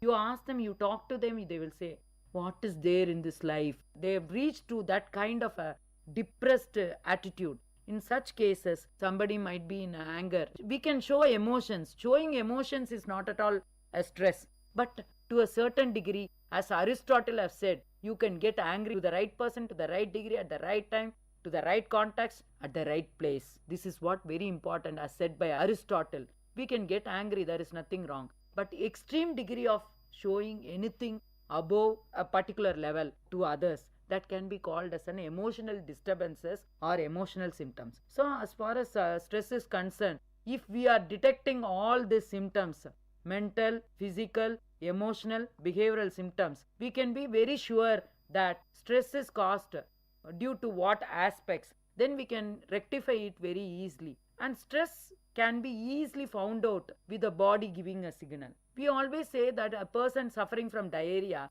has to go to a doctor and get medicine and get cured. Actually, diarrhea is caused not due to the food habits. It is caused due to the mind illness. And mind is not able to digest the food because of the worry you have in your mind. As a result, even a person suffering from fever, diarrhea, headache, all these are caused due to stress. Stress is not the same as ill health, but has been related to such illness as cardiovascular disease, immune system, asthma, diabetes. And somebody we find that a young chap has got a heart attack. Can you really go through the history of the patient, and that person has not gone to a doctor even at a single point of a time in his life, but suddenly one day you come to see that that person has been attacked with a heart attack? That is not a case. That person has been suffering from stress. Stress is recognized by everybody in a correct manner, in the correct time. They themselves can understand and rectify the issues. That is where so many saints and so many people who are preaching about this meditation and all this, and so many genius people are telling that actually if people are identifying the stress, people need not undergo any kind of punishment. Prison can be closed and nobody will commit any crime if they understand the stress. You know why people commit crime is because they are not able to identify what kind of a stress, what kind of an imbalanced mind they have and they are put into. Say in this kind of imbalance in their mind, they attack somebody. As a result, a murder is being caused. People do not know when something is happening. After it has happened only we analyze. What is the reason for such happening? Before the event happens, somebody analyzes. Then it would be wonderful that people will not commit any crime. People will not get any illness. Always we say that prevention is better than cure. In fact, diabetes patients are even very often said by the doctors that they have to go for walking. If at all the medicine is reacting, why at all the extra pain that patients have to take? That means the doctor cannot do anything. It has to do with the mind. Any disease can be cured with the medicine, only with a mindset. That is where even the patient, when they are going for any operation, the doctor checks up and gets the sign from the patient whether the patient is physically and mentally all right to undergo that kind of operation. So mindset is very important for any kind of a person who undergoes any kind of illness to get rectified. Even the doctors are applying this. They are not 100% relying on medicine alone. This itself say that there is psychological, physiological and social as well as mental, physical and emotional symptoms wherein the person has to get rectified that he is not suffering from stress. That is extreme degree of stress, especially the de-stress. Stress is something to work out. And I wanted to conclude stress by saying applying our smartness instead of complicating the problems in day-to-day life. With these words, I wanted to say it is all in our hands whether we are facing stress or whether we are not facing stress. Maybe every problem will have a solution. Similarly, life will not be without a problem and nobody will not be without a stress. These are all very common issues that is happening in life and we have to take it in a light manner. We have to take it and it is all in our mindset. What we think we become. That is where Swami Vivekananda has said. Likewise, we have to lead our life having self-belief and self-confidence is the boosting point where we can attain any kind of productive outcome and efficiency. Wherever we are, we can take care of ourselves. Prevention is better than cure. With this, I thank everyone for listening to me for a longer period. Thank you all.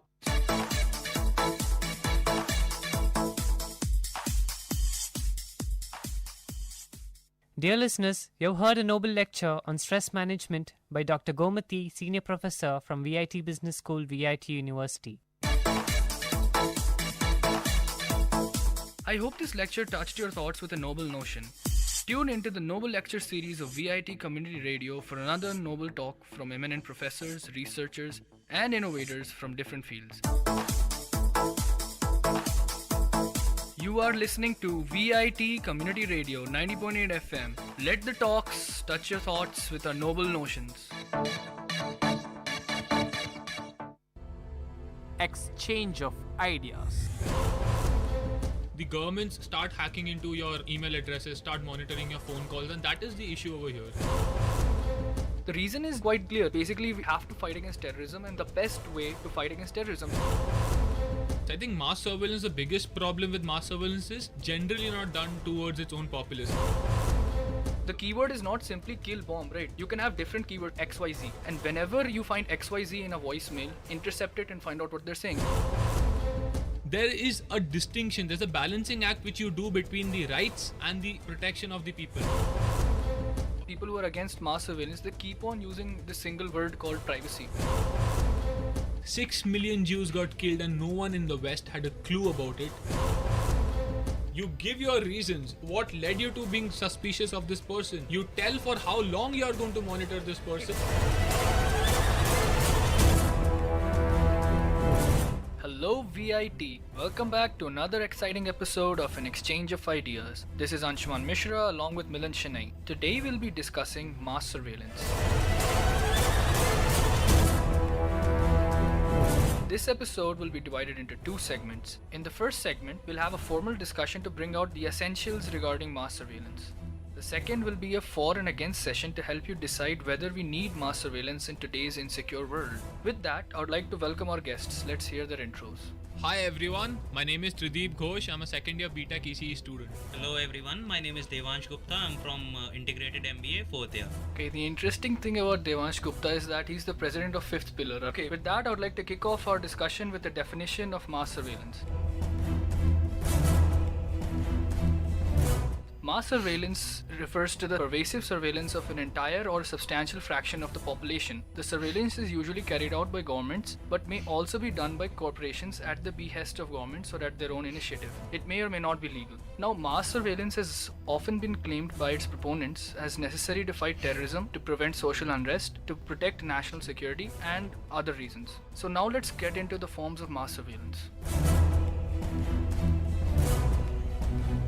Okay, instead of directly going into the forms of mass surveillance, you just gave the definition. Why not to start with layman's terms? How could we relate ourselves to mass surveillance? Imagine everyone, you're in the house of Big Boss, and Big Boss is actually looking at every activity which you're trying to do or doing. So it's like you're drinking water or you're drinking something else. He knows what kind of drink are you drinking and whatever you're taking, eating or doing any activity. So that is kind of activities which happens if mass surveillance is done on individuals. Now let's continue our discussion and let's get into the forms of mass surveillance. At least for me, mass surveillance cannot be defined in terms like surveillance on people on what they eat or drink. I mean, mass surveillance is basically a type of screening for a population which is normally ethnically targeted in today's world using various computer algorithms in which they look for signs of terrorism, unrest, political dissent, or any activity which can hurt a country or its interests in different countries.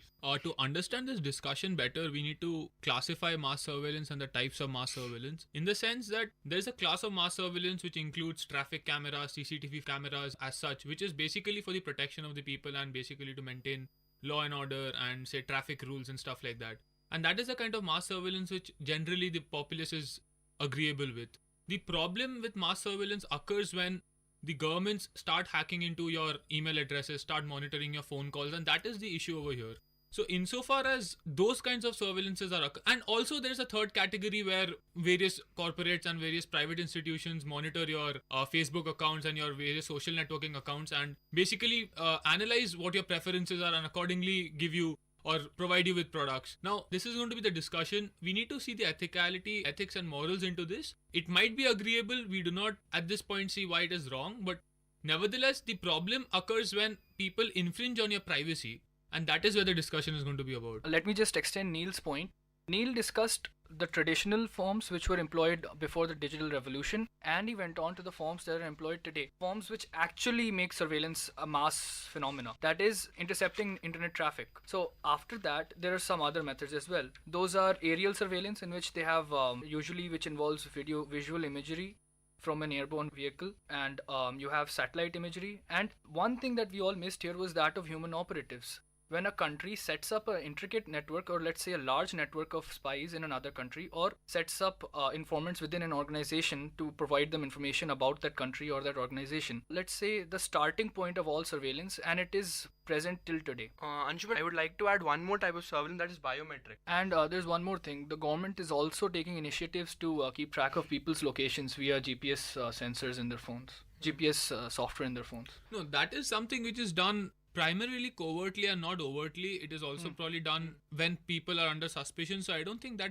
actually counts as mass surveillance unless and until it's done on a large scale. I think that is where the problem with mass surveillance has occurred. The fact that developed technology and have advanced so much that they can actually monitor global phone calls, they can monitor calls halfway around the globe. And I think that is where the problem here is. And which is why I don't think human intelligence or spying in its traditional form is under the purview of today's discussion, because spying is something which every country does, and it is more for the country's national interest, and it is generally not done towards its own populace. I think mass surveillance, the biggest problem with mass surveillance is people of a particular country having problems with their own government, whereas when human intelligence, human operatives are concerned, they probably are mostly spying on foreign nationals or spying in foreign countries. So even mass surveillance is in the interests of the country, right? Yeah, the government does not do it for a selfish motive. I mean, in an ideal sense, so they do it to prevent acts of terror. I agree with you, Anshuman, and to some extent that is the justification given by all governments. In fact, all democratic governments, and that is surprising that all democratic governments give that justification for infringement of privacy. But the fact remains that, and here's what you have to understand, right? And why do we have a democracy? So a dictatorship or a monarchy is a far more efficient form of government, because the power is held by a single person, which means decisions do not get stuck in red tapeism. Why do we still have democracy in spite of it being far, far less efficient than any other form of government? It's because democracy essentially is a way to prevent any one person from getting so much of power that the only way to overthrow him is by... So what is the loss that each and every person incurs due to mass surveillance? No, so the risk, and this is what the people who are against mass surveillance have been saying. They've been saying that given that the government spies on us, and to some extent we understand that it is required in today's age where terrorism is such a big issue. But what if the government itself becomes untrustworthy? Who then monitors them, right? Okay. And this is now the big problem. Just, go into the main thing. I mean, people actually are extrapolating this situation and exaggerating it, because what I feel mass surveillance is and why it is there is basically it wasn't there before, and various other governments are actually hacking into their own population's internet traffic. The reason is quite clear. I mean, it's basically we have to fight against terrorism, and this is the best way to fight against terrorism, because via mass surveillance, after we get all of the data, we find patterns in it, and we can predict terrorist operations before they actually happen, and thus we prevent them. Like the US, after 2001, there hasn't been a single terrorist attack there. I attribute this to the NSA. I beg to differ. There have been terrorist attacks in US after 2001. The Boston bombing happened, but though on a lower scale. But that is not even the issue. That is the issue, because the reason why mass surveillance is there is basically to prevent terrorism. That's why mass surveillance was born, right, after 2001. Basically, you're talking about mass surveillance. Can we know what technologies are used by US in mass surveillance? Yes, we know. Netra, yeah, DRDO Netra. So it tries to gather information from Skype, Google. That's Google not just Talk. Google Yeah. Talk. That's just the voice aspect. There are so many other aspects. You have simple traffic, that is data. You have videos, images, covers every media form. From basically what all websites or what all are the sources? It's not related to a single website. It just intercepts all the network traffic flowing through India, and suspicious activities are then reported. And if someone has sent a voice message containing terms such as kill, do you really think that terrorism or terrorists to send, okay, I'm going to bomb this place? See, the keyword is not simply kill, bomb, right? You can have different keywords. Suppose in a terrorist group, they call their boss by a code name called, say, XYZ. And whenever you find XYZ in a voicemail, intercept it and find out what they're saying. They're not going to say kill and bomb, right? These are just words to explain to the masses. There is a provision for surveillance of the masses or surveillance of phones and tapping it, and it is there in various amendments and various bills which have been passed in various governments and various congresses and various democratic governments. You see, the problem here is not so much that the mass surveillance occurs, but the fact that there is no check and balance system. And that is where essentially how democracy works. again, I want to reiterate my point here. Democracy is about preventing people with too much of power coming into concentration of power, because that essentially we have seen throughout history is problematic over a long period of time. And what happens with mass surveillance is that the government has way too much of power in its hands, which has a large potential for misuse. Isn't the problem democracy is a self-checking system? that is essentially how idealistic democracies are supposed to be. And elect mass another surveillance, party. and exactly. So the problem with mass surveillance is a lot of these phone tappings and a lot of these email stuff which are being tapped into are not being done with a court order. That's an essential requirement when you do any kind of stuff, and that is The thing is, whenever you get a court order, like you're spying on, say, XYZ terrorists, then they come to know that there is people are spying on them. No, not necessarily, So if because they these know- court orders do not necessarily have to be in the public domain, so long as there is some sort of mechanism by which these. Okay, one more thing, Neil. Yeah. You're talking about court orders, right? See, that's not how it works, right? If you start taking court orders, you'll miss out on several instances. You'll just go into a particular set of instances out of a large set of instances. What you want to do, you want to cover the entire spectrum. No, and we it is un- not we- practically possible if you take a court order for every situation. Yeah, we understand that, but then to have like a global monitoring system which monitors billions of people's Okay, phone what is the records. problem? What is the problem? Yeah, the problem again is simply this, that any one government has too much of data which it can use to coerce and blackmail various people. The reason why this does not come out is because mass surveillance itself is a covert operation. Mass surveillance is not generally in the public domain. We get to know about these stuff when people like Edward Snowden or the whistleblowers come out with, which is very, very rare because they are under the Neil, Official Secrets just Acts tell me, of various governments. Suppose the NSA continues to monitor like the internet traffic of each and every person in the world. What is there to lose? Like, you're just talking about power, but what will we lose? Yeah, so you lose your At privacy. least I won't die in a bomb blast. Yeah, but the lack or the reduction. See, the point is what this. do you understand by privacy? Yeah, so here's the thing, right? There's a difference between paranoia and adequate security measures. You can tell me that, all right, fine, India faces bombings. Does that mean we close down every mall because there's a threat to malls because of bombing? Does that mean we close down every malls? Does that mean we employ police round the clock? There is a distinction. There's a balancing act which you do between the rights and the protection of the people, right? And the governments have How to do do you this decide balancing the act. balancing act? Yeah, so the balancing act works where you decide to a certain extent where people as a group in general in a community, in general in a country, decide that fine, we are going to let certain acts get passed, which is why after 2001 the bombing Patriot Act got passed, which is a very, very strict act which completely flouts all of your rights to various rights, your Miranda rights, if you're charged with if you're charged So with Neil, acts of terrorism. So people choose to forego their right to counsel, choose to forego their Miranda rights because they accept that terrorism is a big issue, and therefore people can be arrested if it's a terrorist charge and not have legal counsel and not get that one phone call which is required. Such acts exist in India also. The AFSPA is also in contention, which is a different debate, but it is still in contention. See. There is this exchange. But what people have a problem with is the wide-scale surveillance of people in general, people who have absolutely no connection to terrorist activities whatsoever. What's the problem? People who are against mass surveillance, they keep on using this single word called privacy. No one's looking at your personal information. Yeah, that is something It's which all- you that is something which you it's do not all- know. It's all stored in a data. No one can look at so much data, dude. There's so much terabytes, So, okay, if petabytes, they cannot zettabytes look of data. into that data, so It's why to all- collect it? That's what I'm saying. It's all stored in a database. We apply various computer algorithms, and then people look at the suspicious data elements. I have one conversation over here which was by Benny. He was NSA agent. So he talked to Daily Caller, and the conversation goes something like this. Daily Caller. There has been some talk about the authorities having recording a phone call Tamilaran, some Russian person, had with his wife. That would be something before the bombing. It is talking about some Russian bombings in USA or something. And Benny says before the bombing, yes. Daily Caller. Then how would they have that audio? Benny says because the NSA recorded it. Then Daily Caller says, but apparently the Russians tipped off the FBI, which then did a cursory interview and then cleared him. So how were they recording him? Benny, because the Russians gave a warning for him as a target. Once you're on the list, they start recording everything. And that's what I'm saying. So Daily Caller then says, so why didn't they prevent the bombing? Benny says, once you've recorded something, that doesn't mean that has been transcribed. It depends on what they transcribe and what they do with the transcription. Daily Caller then. It seems logical to ask, what do we need all this data collection for when there is not following up obvious leads, such as intelligence agencies calling and saying you need to be aware of this particular terrorist? Then Binny says it's sensible to ask, but exactly what they are doing, they are making themselves dysfunctional by collecting all this data. They've got so much collection capability, but they cannot do anything. Okay, let me respond to this. You actually just supported mass surveillance in the sense that they had data to stop a bombing, right? But what you just talked about was that you were saying that we had too much data, right?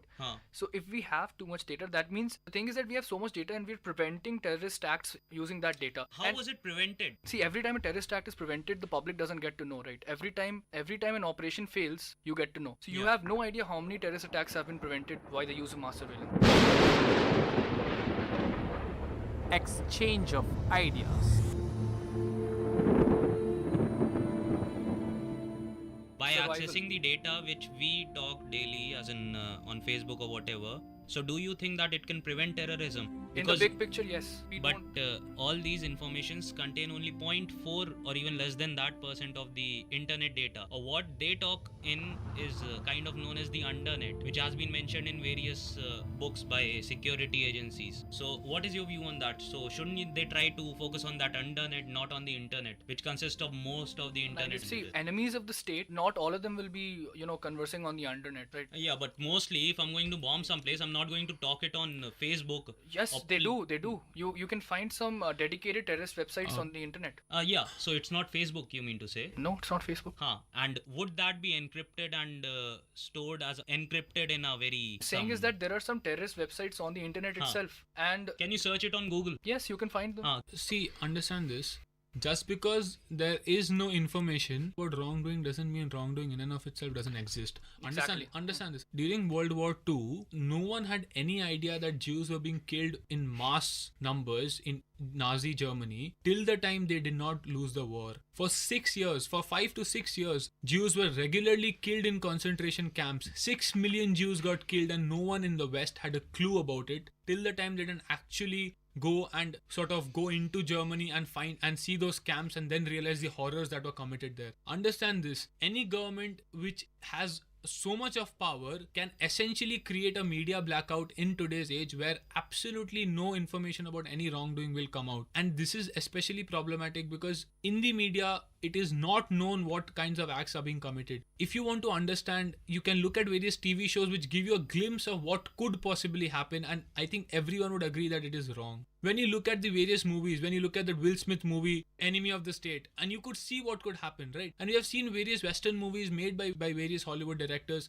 which have shown that how identities can be entirely wiped out and your existence can be completely wiped off the face of the earth. We are against anyone possessing this kind of power over the entire populace. We do not disagree. The government always had the power to wipe out an identity. No, it does not. It always had that Understand power. this. It might have that power, but at some point in past, it is not about power, and this is what democracy is about. Democracy is about how you can use that power, whether you are free to use that power. Irrespective of mass surveillance. Every government, understand this, every government has that power. Let's take the case of India. When one comes to the power, other is definitely completely out of power. It's a complete contrast balance. Yet they do not initiate action which will decimate the other party, because you might possess the power as a government, but there are checks and balances in democracy which prevent you from using that or misusing that power. So the problem with mass surveillance is not only does the government possess the power, which is something we accept that at some point they will, but the fact that because there is a complete media blackout regarding mass surveillance, because there is absolutely no system of checks and balance, they are free to misuse that power. A government in power can misuse it to coerce political opponents, can misuse it to coerce opposition. I'm not saying that they might be of different parties. I'm not telling you that. I'm telling you people are against anyone not only possessing such kind of power, but fundamentally being allowed to misuse that power. You're considering mass surveillance as a threat to our democracy. Yes or no? Yes. Unrestricted, uncontrolled, yes. Isn't democracy a system that checks itself? Exactly. And it is not doing this. Suppose a government goes out of hand. We won't know that it's going out of hand. Is that what you're saying? Exactly. And random things will start occurring which will affect... Not things which will affect your life, but things which will affect the lives of people who are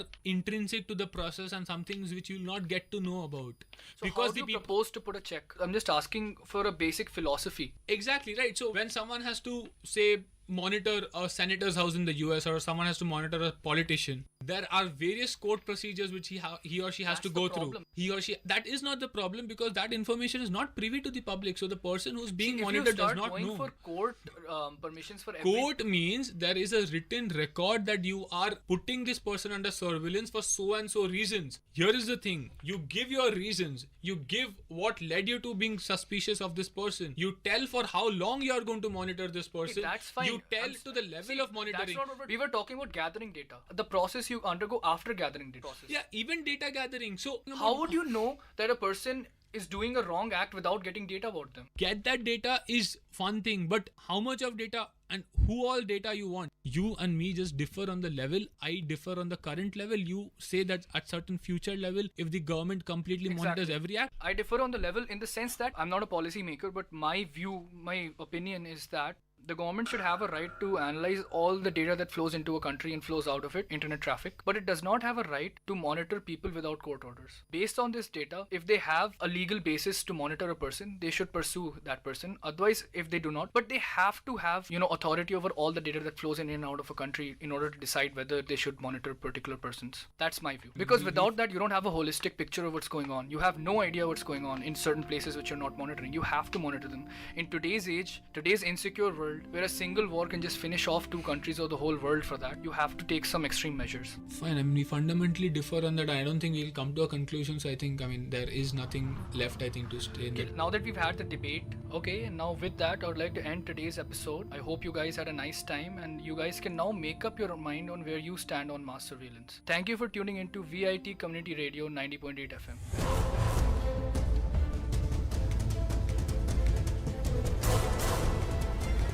Listeners, thank you for tuning in. This is Anshuman Mishra and Milan Chennai signing off. Exchange of ideas. This is VIT Community Radio 90.8.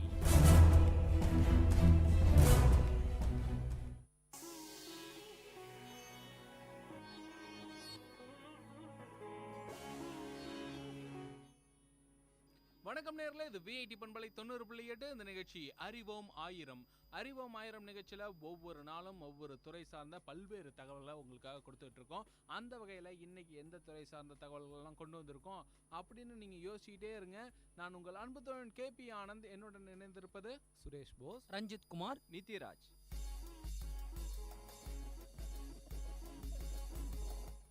ரொம்ப நாளாக யோசிச்சு ஒரு ரொம்ப வித்தியாசமான ஒரு துறையை வந்து தேர்ந்தெடுக்கணும் அப்படின்னு யோசித்தோம். கடைசி வரைக்கும் அந்த வித்தியாசமான ஒரு துறை நம்மளுக்கு கிடைக்கல. சரி, அதனால் புதுசாக ஒரு துறையை தேர்ந்தெடுக்கலாம் அப்படின்னு பார்த்தோம்.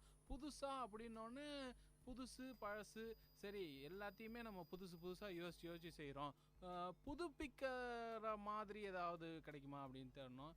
என்ன சொல்ல வரேன்னு உங்களுக்கு ஒன்றும் புரியலன்னு நினைக்கிறேன். அதாவது புதுப்பிக்கிற மாதிரியான ஒரு துறை, அந்த புதுப்பிக்கிற துறை வந்து மக்களுக்கு பயனுள்ளதாகவும் இருக்கணும் அப்படின்னு யோசிக்கும் போது தான் பார்த்து ஒரு எரிபொருளை வந்து நம்ம பயன்படுத்திகிட்டு இருக்கோம். எந்த ஒரு எரிபொருளை பயன்படுத்தினோம்னாலும் அதை ஒரு தடவை யூஸ் பண்ணுறோம், அது அதோட முடிஞ்சு போயிடுது.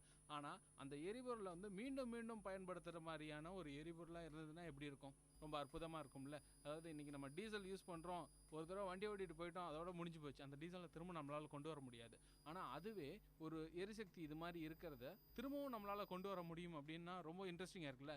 ஆமாங்க, இன்றைக்கி வந்து புதுப்பிக்க வல்ல எரிசக்திகளை பற்றி தான் பேச போகிறோம். இந்த எரிபொருள் எல்லாத்தையுமே புதுப்பிக்க முடியும் அப்படின்றது சாத்தியமில்லாத ஒரு விஷயம். எந்தெந்த எரிபொருள்லாம் புதுப்பிக்க முடியுமோ அந்த பொருட்களை வந்து நம்ம பயன்படுத்துகிறோம்னா நம்மளுக்கு பிற்காலத்தில் இந்த இயற்கையோடு இணைந்து வாழறதுக்கான ஒரு தகுதியான ஒரு நிலையை வந்து நம்மளால் இன்னமும் கொண்டு போயிட்டுருக்க முடியும் அப்படின்ற ஒரு நிலை இருக்குது. ஸோ அதனால் இன்றைக்கி வந்து நாங்கள் எந்த துறை சார்ந்த தகவல்லாம் எடுத்து வந்திருக்கோம்னா புதுப்பிக்க வல்ல எரிசக்திகள் அப்படின்ற ஒரு துறை சார்ந்த பொருட்கள் தகவல்கள் தான் எடுத்து வந்துட்டுருக்கோம். இந்த தகவல்கள் எல்லாமே எதுக்காக கொண்டு வரோம் அப்படின்னா நம்மளோட நல்லதுக்கு தாங்க.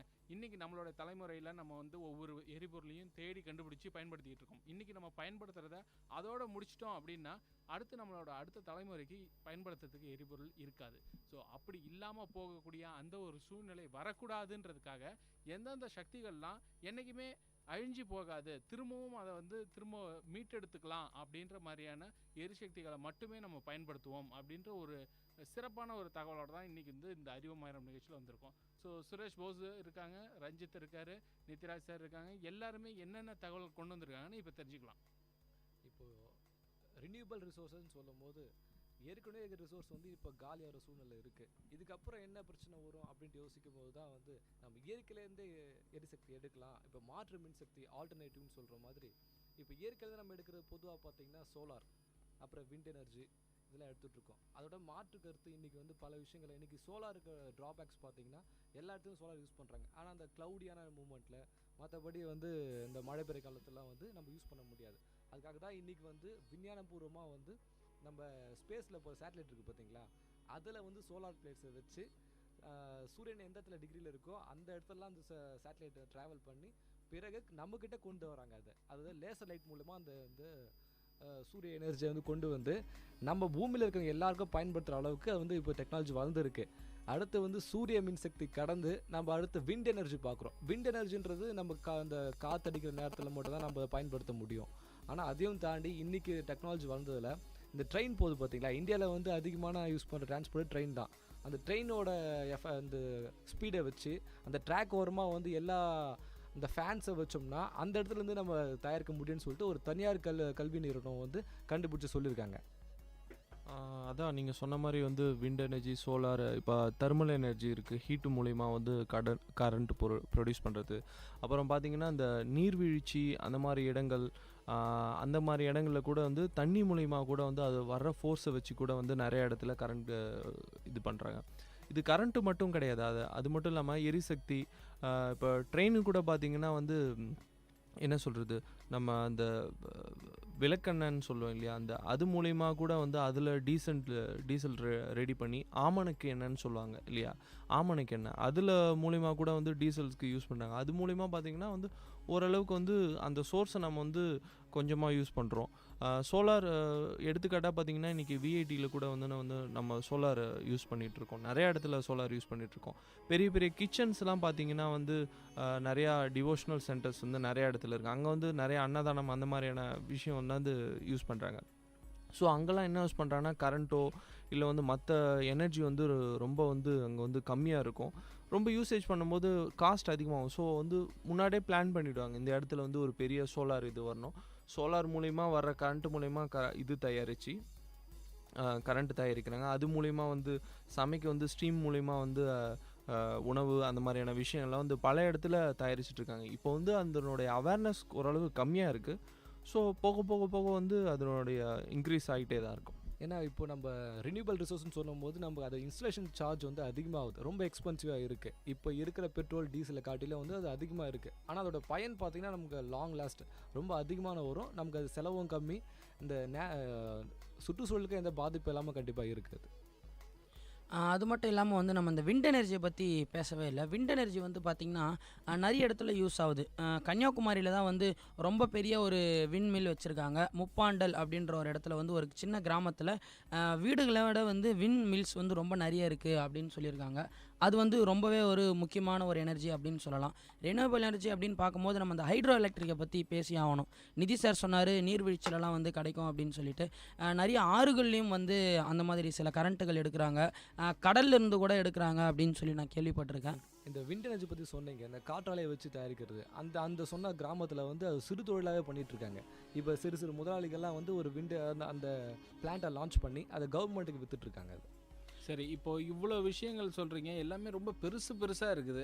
சரி, சின்னதாக ஏதாவது செய்ய முடியுமா? அதாவது நீங்கள் சொல்லக்கூடிய இந்த விஷயங்கள் எல்லாத்தையும் நிறுவனம் அப்படின்னா ரொம்ப ஒரு பெரிய பொருட்செலவு ஆகும், அதுக்கான இட தேவை இதெல்லாமே இருக்குது. ஆனால் ஒரு சின்ன இடத்துல நம்மளால் வந்து ஒரு மின்சாரத்தையோ இல்லை வேறு ஏதாவது ஒரு சில விஷயங்களையோ உற்பத்தி பண்ண முடியுமா அப்படின்னா கண்டிப்பாக முடியும் அப்படின்ற ஒரு பதில் தான் கிடைக்கிது. இது வந்து நம்ம இந்த ரெனியூவபிள் ரிசோர்ஸஸ் அப்படின்னு சொல்லக்கூடிய இந்த புதுப்பிக்கவல்ல எரிசக்திக்கு எப்படி பயன்படுதுன்னு பார்த்திங்கன்னா நம்மளுக்கு ரொம்ப அத்தியாவசிய தேவையாக இருக்கிறது பார்த்திங்கன்னா எலக்ட்ரிசிட்டின்னு சொல்லப்படக்கூடிய அந்த மின்சாரம் தான். ஆனால் அந்த மின்சாரம் எவ்வளோக்கு எவ்வளோ காஸ்ட்லியாக போயிட்டுருக்கு அப்படின்றது நம்ம இன்றைக்கி கண்கூட பார்க்கக்கூடிய ஒரு விஷயம்தான். அந்த ஒரு மின்சாரத்தை உற்பத்தி பண்ணுறதுக்கு பல விதங்களில் உற்பத்தி பண்ணுறாங்க. ஏன்னா இப்போது நிலக்கரியை வந்து எரித்து அது மூலமாக அனல் மின்சாரம் தயாரிக்கிறாங்க. ஆனால் அந்த நிலக்கரியை நம்மளால் திரும்ப கொண்டு வர முடியாது. ஆனால் அதே நேரத்தில் ஒரு அட்டாமிக் ரியாக்டர் வச்சு கொண்டு வராங்க. அந்த இடத்துலையும் நிறைய எக்கச்சக்கமான பொருட்செலவு ஏற்படுது. இது எல்லாத்தையுமே குறைச்சி கம்மியான செலவு ஆனால் நம்மளுக்கு தேவையான அந்த மின்சாரமும் கிடைக்கணும் அப்படின்னு பார்த்தீங்கன்னா நிறைய விஷயங்கள் இருக்குது. உதாரணமாக இன்னொரு விஷயத்தான் நான் சொல்ல வரேன். மனோஜ் பார்கவா இவர் யாருன்னு தெரியுமா? சொல்லுங்கள், தெரிஞ்சுட்டு தானே கேள்வி கேட்பீங்க. சரி, ஓகே.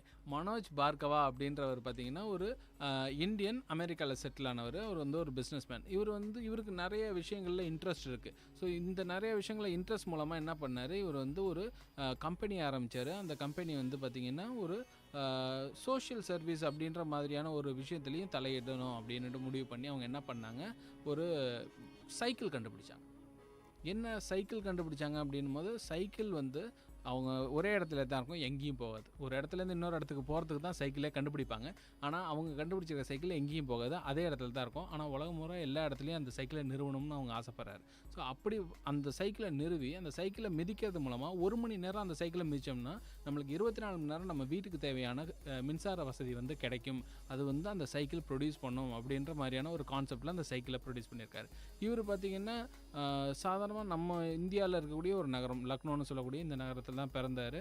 இவர் இங்கே பிறந்துட்டு இந்த ஒரு ஐடியா அவருக்கு வந்த பிறகு அவர் இன்னும் ரொம்ப மும்முரமாக இந்த வேலையில் ஈடுபட ஆரம்பித்தார்.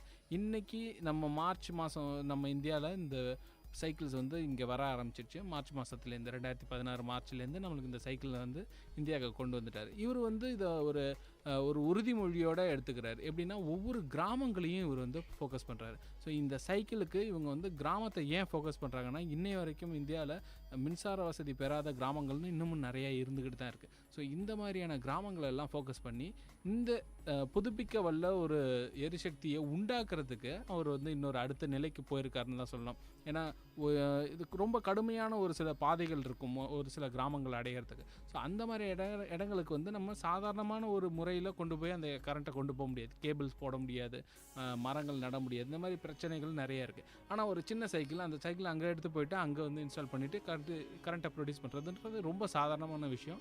ஈவன் இந்த சைக்கிள் பார்த்திங்கன்னா ஒரு 15,000லேருந்து 20,000க்குள்ளேயே வாங்க முடியும் அப்படின்னு சொல்கிறாங்க. 1 மணி நேரம் நம்ம எக்ஸசைஸ் பண்ண மாதிரியும் ஆச்சு, அதே நேரத்தில் நம்ம ஒரு நாளைக்கான கரண்ட்டை ப்ரொடியூஸ் பண்ணிய மாதிரியும் ஆச்சு. இது ஒரு வித்தியாசமான ஒரு தகவலாக இருக்கும்னு நினைக்கிறேன். நம்ம ரினியூவபிள் எனர்ஜி பற்றி பேசிக்கிட்டு இருந்தோம். ரினியூவபிள் எனர்ஜி அப்படின்னு பேசும்போது வந்து சூரிய ஒளியிலிருந்து வர சக்தியை விட்டுட்டு நம்மளால் இந்த ஒரு கான்செப்டை முடிக்கவே முடியாது. அப்படின்னு பார்க்கும்போது உலகம் ஃபுல்லாகவே வந்து சோலார் எனர்ஜியை ரொம்ப அழகாக யூட்டிலைஸ் பண்ணுறாங்க. ஆனால் வந்து ஏஷியாலேயே மிகப்பெரிய ஒரு சோலார் பேனல் எங்கே இருக்குது அப்படின்னு தெரியுமா? தெரியாது, சொல்லுங்களேன். நம்ம குஜராத்தில் தான் இருக்குது. இப்போ தான் ரீசெண்டாக வந்து அந்த பிளானை வந்து முடிச்சிருக்காங்க. 214 மில்லியன் செலவு பண்ணி வந்து அந்த சோலார் பேனலை வந்து டிசைன் பண்ணியிருக்காங்க. அது மட்டும் இல்லாமல் நம்ம நிறைய எனர்ஜியை வேஸ்ட் பண்ணுறதை பற்றி இந்த இடத்துல பேசி ஆகணும். கரண்ட்ன்றது வந்து ஒன்ஸ் லாஸ்ட் ஆயிடுச்சு. மகிழ்ச்சி நிறைந்த அறிவு சார்ந்த நிகழ்ச்சிகளால் உங்கள் மனங்களை கவர்ந்த இன்றைய ஒளிபரப்பு இனிதே நிறைவு பெறுகிறது. மீண்டும் எமது அடுத்த ஒளிபரப்பு நாளை காலை 9 மணிக்கு 90.8 பண்பலை அலைவரிசையில் ஆரம்பமாகும். VIT பண்பலை 90.8 நேயர்கள் அனைவருக்கும் நன்றி, வணக்கம்.